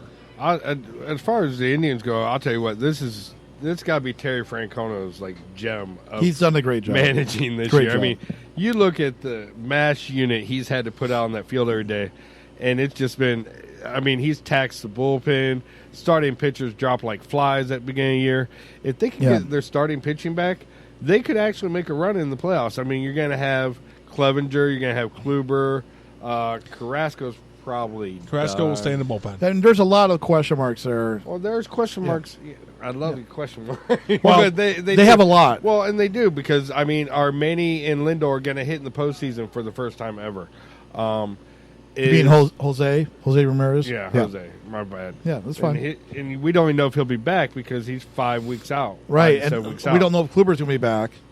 He's actually pitching in Akron now. He got hurt again. Yeah. He got hurt again? He's hurt. Again. He's He hurt. has an oblique. They're hoping to get him back by the end of the year. Yeah, Carrasco seems to be an option in the bullpen now at the back end. That's what I would do because the tribe needs bullpen help. I think they need to try to solidify that. The problem with the tribe with me is if Kluber's not going to be there, you're relying on Clevenger. Bieber's been great, but you still got Plesac, Plutko, and Cervani, whatever the guy's name is. Savelli. Yeah, Savelli. Mm-hmm. I don't think that's good enough. I don't. Their number 3 is very weak. Even Yeah. with Kluber, let's be very honest. As much as I love Corey Kluber, putting him at 3 in the playoffs, And I think you'd have to. you have to. You have to. Absolutely. So to me, what your point earlier about Tito, he's for Cleveland to be in a position they were in where they can make the move and bring in guys like Franmil Reyes and Puig. It's amazing. They really shouldn't have been in that position. So he's done a fantastic job, and they're going to be right in the hunt. I think at best they'll be in a wild card, and they could win a 1 game. I mean, they can, but I think they're not good enough to beat Houston in a 7-game series or 5-game or the Yankees. I just don't see it. Yeah, I again, this goes back to everything I do with money lines, which is value. And if I'm putting $100 on the World Series bet, I think it would be between the Dodgers to win $275 or on the Indians to win $1,800. That just seems like 2 value bets. I can't believe the Dodgers are as low they are. The Astros seem like a good pick, but that is a team that could be out in the first round to the Yankees. That's a team that could lose to the Yankees. They could even lose to the Indians. So I'm not putting them at $225. I just don't feel like $100 is a good value bet. I think Houston's better than you think with Verlander and. Well, they're a good team. Yeah, but it's the playoffs. You just never know. And I don't like teams with weak bullpens. If you looked at what happened in 2016 with the Indians, the reason they got as far as they did and the Cubs beat them with Chapman pitching 85 innings, you have a flamethrower that can get people out on the back end. You win playoff games. And the Astros don't have that. Neither do the Dodgers. So, I don't know. Well, they have Kenley Jansen. He's been terrible lately. But, I mean, we still got time, and he's been legit. This would be probably the worst-case scenario for the Dodgers, for them to, again, be in this position, and Jansen doesn't have it anymore. That would be horrible. Before we go to break, one of the things that I think baseball really has to look at is they have a real competition problem. I mean, there are teams in Major League Baseball that should be in, like, AA. I mean, the Orioles are terrible. The Mariners are terrible, no offense. Detroit. The Marlins are terrible. Detroit is terrible. I mean, how does baseball, in the couple minutes we have left here, how does baseball fix this problem?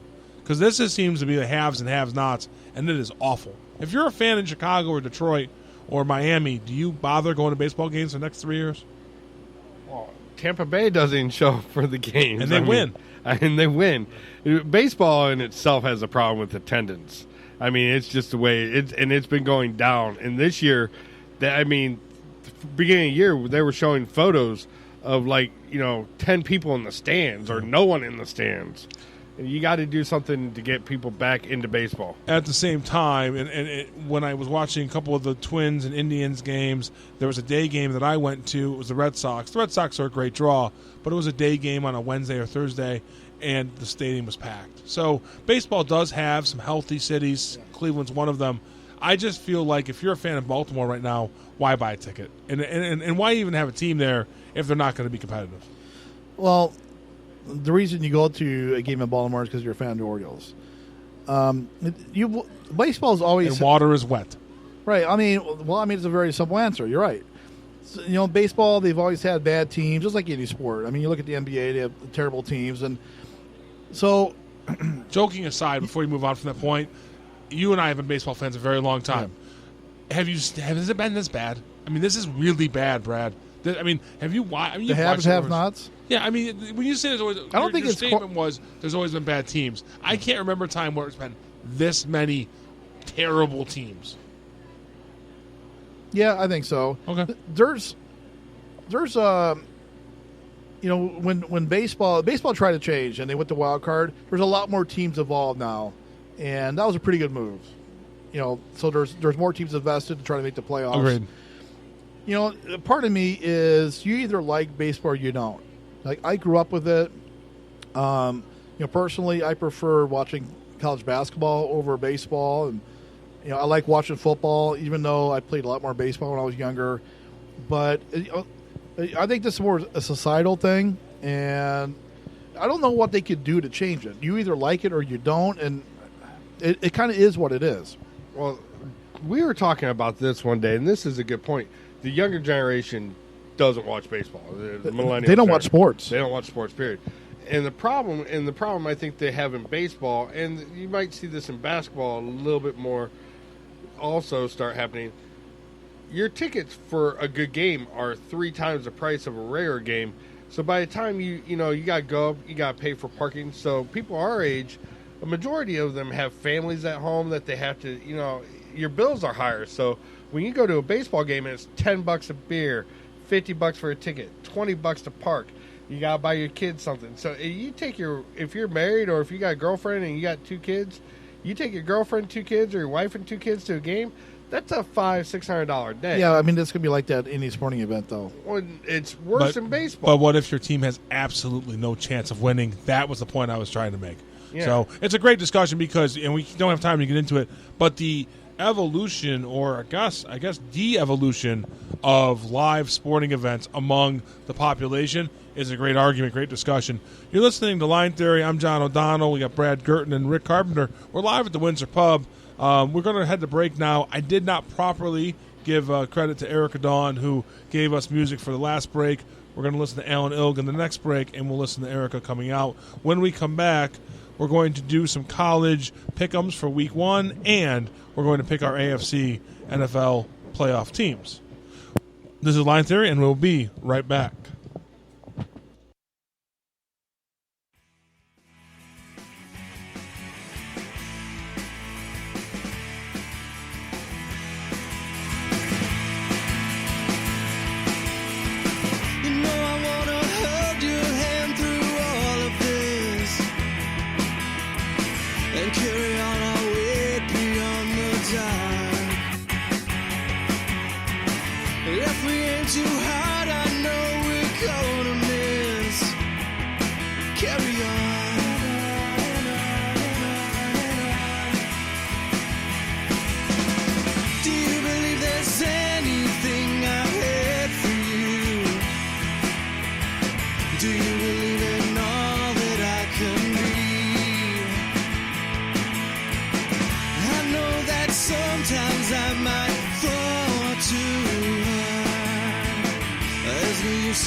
Understanding me.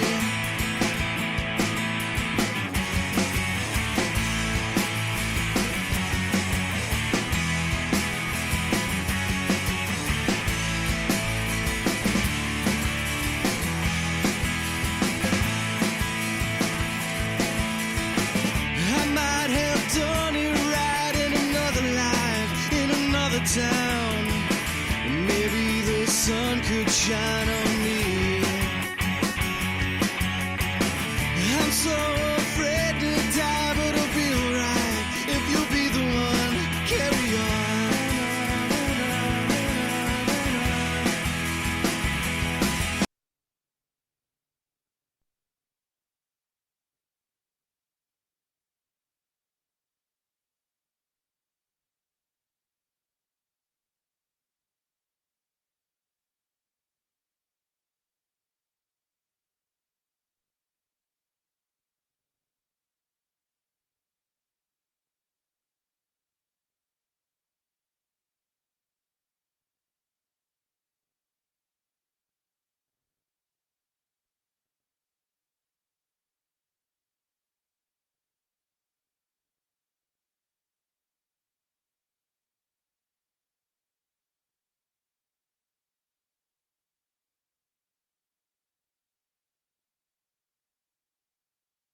And welcome back to Line Theory. I am John O'Donnell, joined by Brad Gurton and Rick Carpenter. And I want to thank again Erica Dawn, who you heard last, and before her you heard Alan Ilg. They have been nice enough to allow us to use their music for our breaks. We are broadcasting live from the Windsor Pub, and Line Theory is about putting the odds in your favor. That's why our last segment is always going to be about what we pick for the upcoming week. This week we have two bonus picks for you, or types of picks. We're going to go through the AFC playoff picture very quickly, and then we're going to go through week one of college football. So let's just start getting right into the AFC playoff picture. Brad, why don't you give me your AFC champs or AFC division champs, and we'll go from there, and we'll go to Rick after that. All right, so East, I have New England. North, I think it's going to be very competitive, but I'm going to slight edge to Cleveland. South, I'm going with Houston, and West with Kansas City. Which one of those four gives you the most concern? It sounds like it was going to be the AFC North. Yeah, it's probably Cleveland. I think the South is going to be really competitive too. I would have went with Indianapolis, so now I think they're going to finish dead last in that division.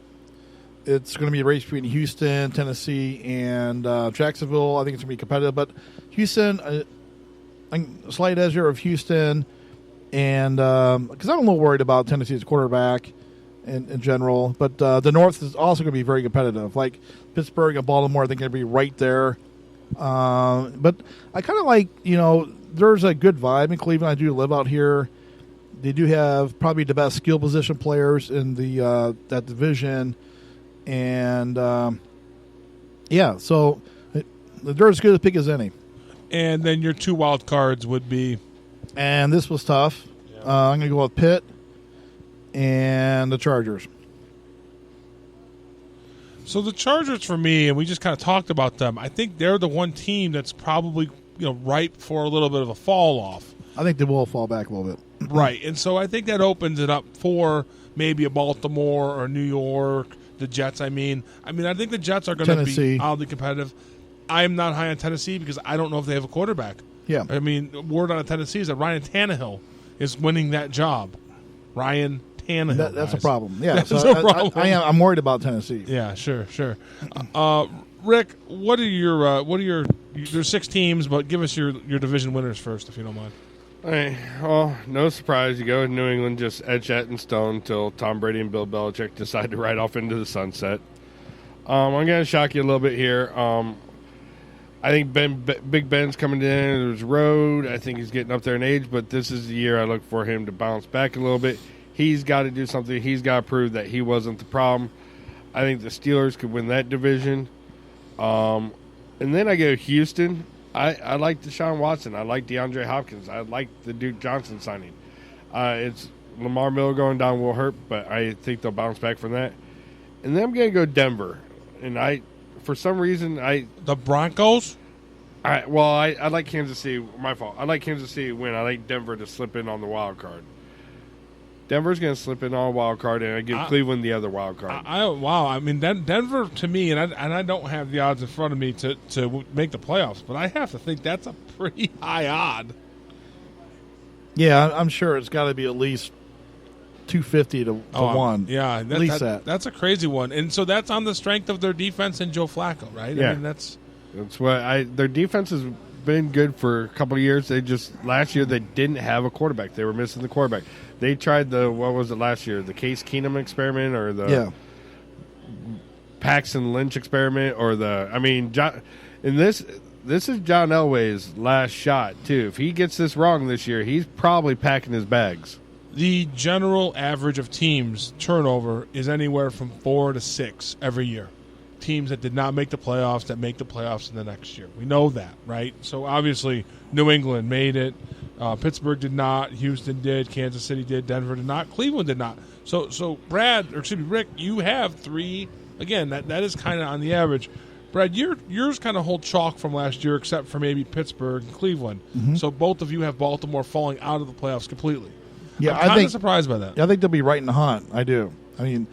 Like in the hunt, you got Tennessee, Baltimore, and then maybe on the outside looking in, you got the Jets, Buffalo, Denver, Oakland, Jacksonville. But I think the wild card hunt is going to be very, very competitive in the AFC. Like outside of maybe Kansas City and New England, there's no dominant team, and I think it's going to be very jumbled. It's going to be very competitive down the stretch. Yeah, so my picks, I mean, I'd love to sit here and tell you the Buffalo Bills are going to shock the world. They won't. And unfortunately, Georgia Tech is trying to shock the world here with a touchdown that hurts our cover. But at any rate, lots of time left in that game. I think New England wins the East. I do think that Pittsburgh, and Rick, I'll go to your point that Ben has a lot to prove. Ben has nothing to prove. Ben has 2 Super Bowl rings. Ben has nothing to prove. He obviously had something to do with the drama that happened in Pittsburgh. And you know what he did? He owned up to it. He apologized to Antonio Brown, who was a complete chucklehead about it. So he's got nothing to prove in my mind. They're a better team than anyone else in that division. Best offensive line in that division. Best coach in that division. Sorry, Freddie Kitchens. And best quarterback in that division. Sorry, Baker Mayfield. I think you're a Tomlin fan, huh? I'm not a Tomlin I think Harbaugh's the best coach. That in could be division. true. Better than Cleveland's coach is what I meant to say. Oh, we don't know. That Cleveland has a rookie coach. This year, he's going to be better than I'll tell Freddie you Kitchens. what. Freddie Kitchens might be very good in the future. I'll tell you what. I didn't grow up out here. Obviously, I'm from Northwest Indiana by Chicago. But for Cleveland fans and even Pittsburgh fans, it's got to be kind of refreshing going into this year. You got 2 teams. Finally, they're longtime rivals who are going to compete for a playoff spot. And I think that's going to make for some very good games. In a rivalry that has been what a hammer is to a nail, it is very cool to see this. It's kind of nice. I think it's good for the sport for that to be revived. I think every time you have rivals like that are good, that helps the sport, old-time rivals. Wouldn't it be amazing if one of the teams wins the division and the other gets a wild card and they meet in that first round game? Now, that would be incredible.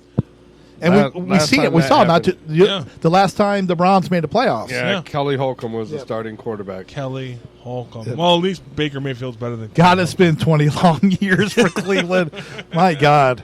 My picks again, New England. I've got Pittsburgh winning. I have Jacksonville winning the South. I think Jacksonville still has one of the best defenses in football.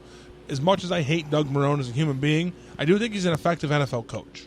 And I think Nick Foles, and I'm surprised that you didn't pick him because I know you love Nick Foles in an oddly weird way. I think Nick Foles is going to lead that team to some really good wins. I also have picked Kansas City to win the West. My 2 wildcard teams are the Baltimore Ravens. I think Lamar Jackson is going to improve. I think that defense is going to get beat up a little bit, but I do like Baltimore in a very tight division. My second wild card is the New York Jets. I think they are going to have a good year. Let's point out why he's taking Baltimore here, though, because several of us have jelly beans with him that Lamar Jackson doesn't play the whole season. Right. Well, 10 games. That's not even the whole season. I'll tell you what. Listen, Lamar Jackson is incredible to watch. Incredible. That guy is a exceptional athlete. Like, we're watching in the preseason. He makes a slight little jump to the left or right, and guys just miss him. The guy is incredible. I agree. They miss him. He misses them when he's throwing the ball. Of course. It's a fair argument. But from what I heard, and I haven't watched really a lot of them in the preseason, and I don't watch a lot of preseason football. There's not much to it. Not a lot of starters play anymore. But the word is all about Lamar that he's looked better. So. If he has, I want to give Lamar Jackson credit for one thing. Yeah. He came in the preseason saying, "I don't understand why they changed this offense."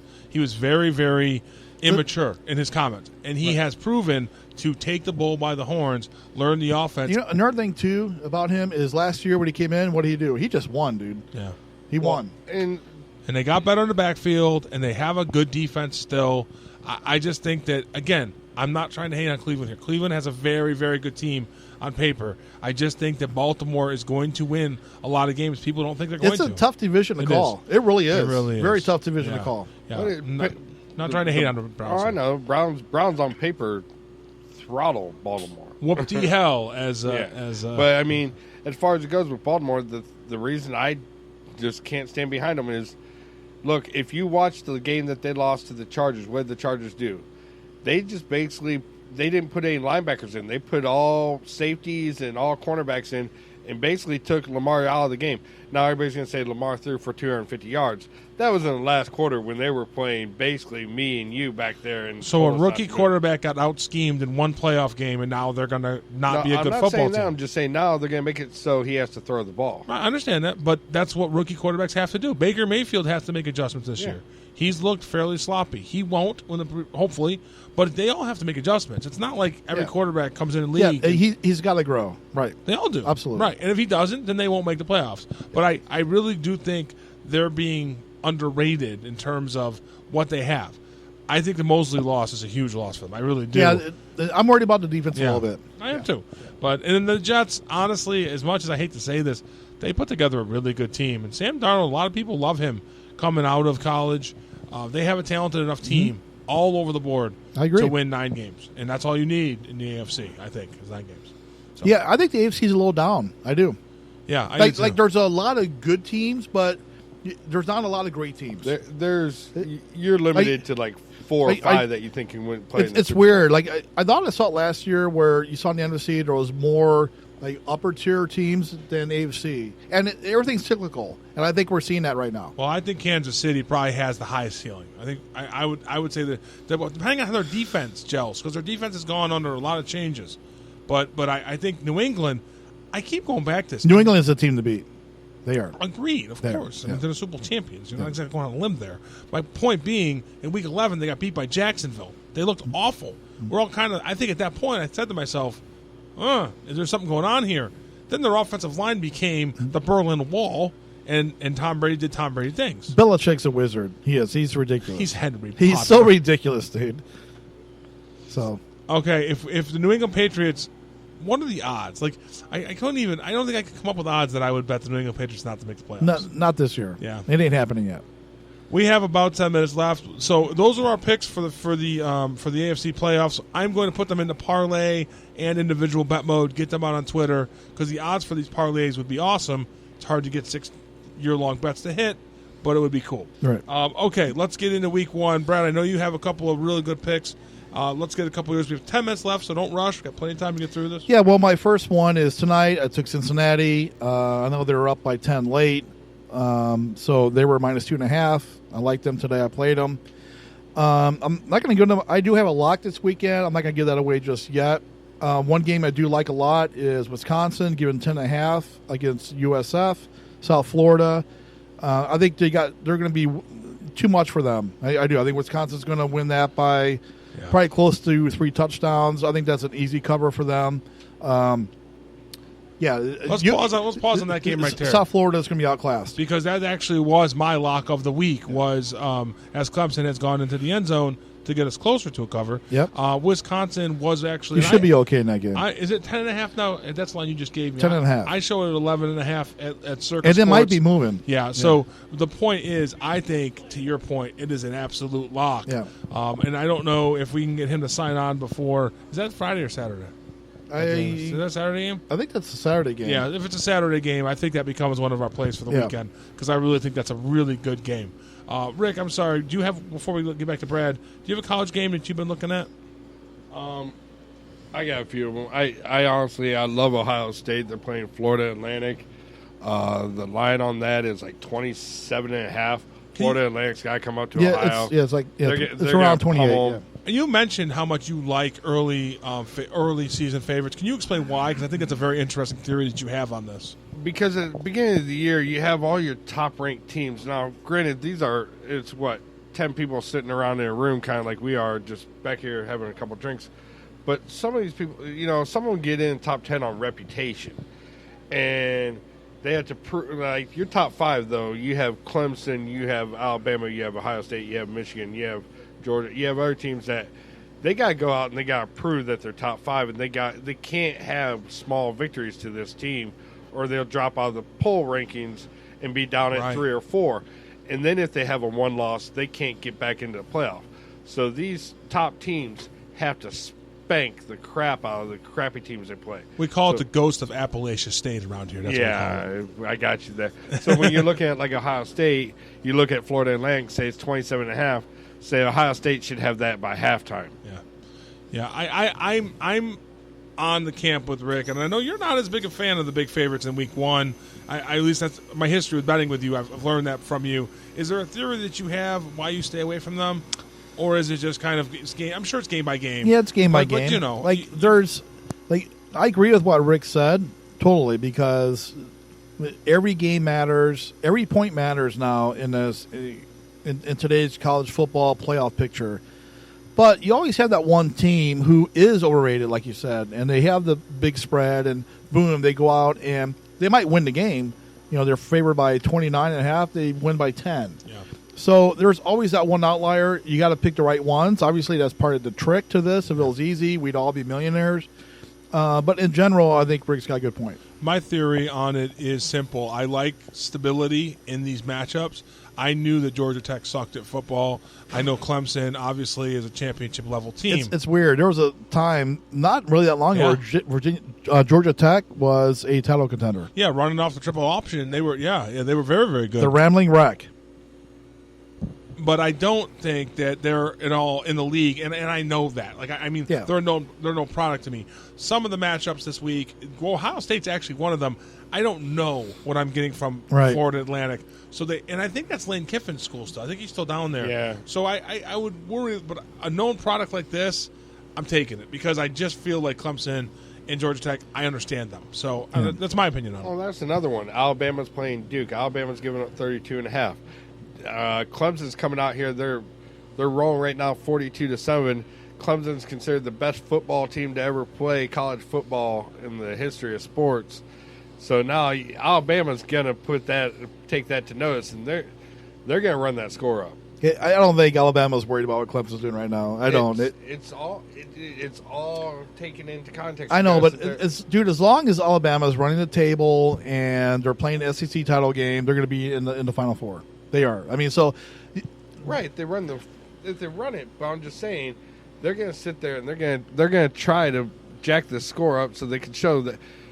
Nick Saban does not want to hear that Clemson's the best team in college football. Saban's not worried about that. I disagree with that. I don't think he is. I disagree with that. Saban's ego was very, very I know, large. but he knows you don't prove that in week one. Yeah, no. That's my point. You know, to Brad's point, I just heard a Saban interview on the way home from work today. And you know what he said? He said, if you want to have fun, you have fun by winning championships at the end of the year. Yes. His focus is laser focused. Yes. So, I do side with Rick in the sense that I do think he hears it. I do think Nick Saban is a kind of ego that hears these absolutely. things. Yes. And I think it could impact. Again, he's not playing to the line. He's not going to try to win the line. But it could impact, do I try to score on drive 10 when I'm already up, 4 touchdowns? I don't know. I think he's one to put the foot on the throat when the opportunity presents itself. One pick that I want to go over real quick that I like, and this is, everybody seems to be very high on Texas going into the season. Yeah, they are. I think people are overestimating Texas a little bit.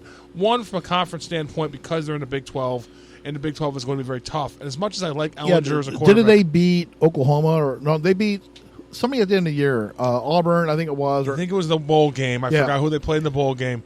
They are playing a really, I don't say really good, a talented Louisiana Tech squad. Yeah. They're giving up 3 touchdowns.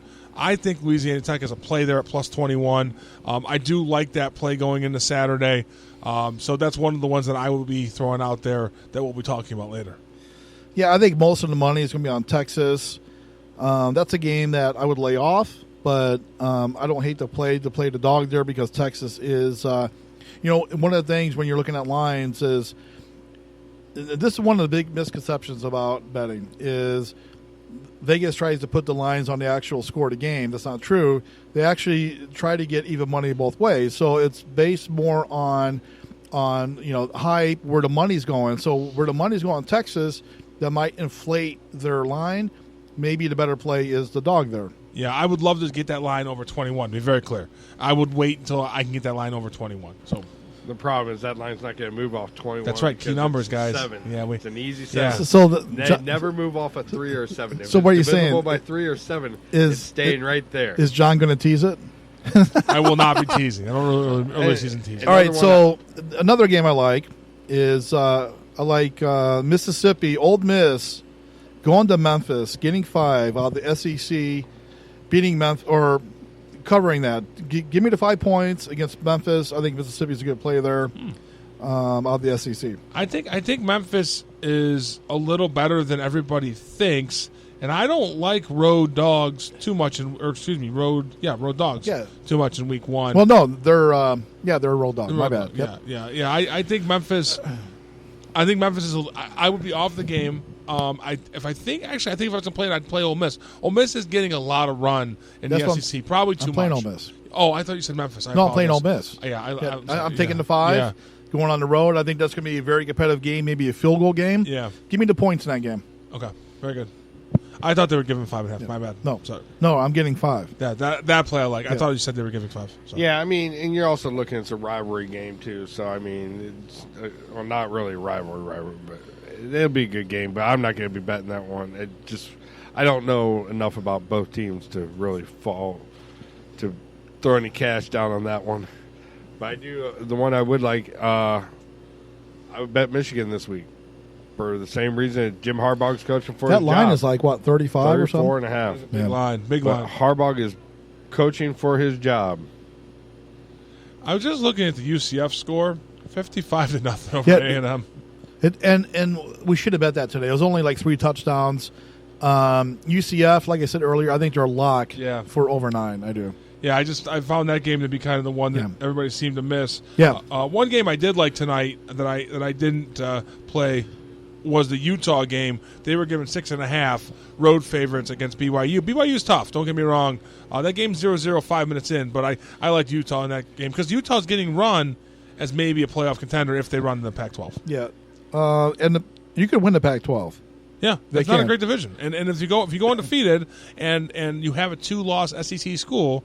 Maybe you sneak in. Did the Cincy game go final yet? I haven't seen a final on that score yet. Sorry. One last game, Brad. Do you have one last game to cover before we close I do. this up? Okay. I do have a lock for the weekend. I think this is an easy play. Is Notre Dame over Louisville. Notre Dame's giving 18.5. Louisville is terrible. I just got news that Cincy covered. They won by 10, so that was one of my plays. Louisville is horrible. They're going to win 3 or 4 games. Notre Dame's going to be very good, and they're going to probably cover that by halftime. That's my lock of the week. Notre Dame giving 18.5, and they'll probably win a game by 4 touchdowns. Yeah, mine was Wisconsin, which we agreed upon. I do agree also on the Notre Dame game, and we're going to put these up on Twitter once we actually put together what our locks are for the week. Brad has covered his game this week, tonight. We are close to a cover. It's still a lot of time left in the Clemson game. He should be in good shape. Yeah, so you have been listening to Line Theory. I am John O'Donnell. I've been joined by Rick Carpenter and Brad Gurton. We are going to be here every week. We are going to do a live show from the Windsor. It will be podcast. We have lots of things in store. We have some sponsors that are hopefully coming online. We may have more people joining the team. Really want to thank you guys for listening week 1. Rick, Brad, closing thoughts as we get ready to shut the show down? No, it's football season. It's time to make some money. So give us a listen. Maybe you make some money. Brett? Yeah, same thing here. I'm excited. You know, football is it's a great sport to bet on. And so I'm excited for it. This is going to be a lot of fun. We got a great show. Hope you guys enjoyed it. Hope you guys enjoyed it indeed. Yep. We're going to see you guys next week, 8:30, Thursday nights, Line Theory. Have a great week, guys. Thanks again.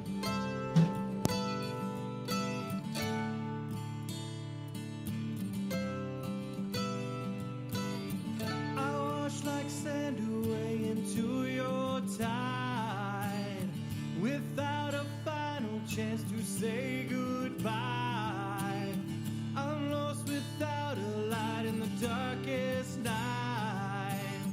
I search for something I can hold on tight. Hold you, I swim alone. Hold you, I miss my home.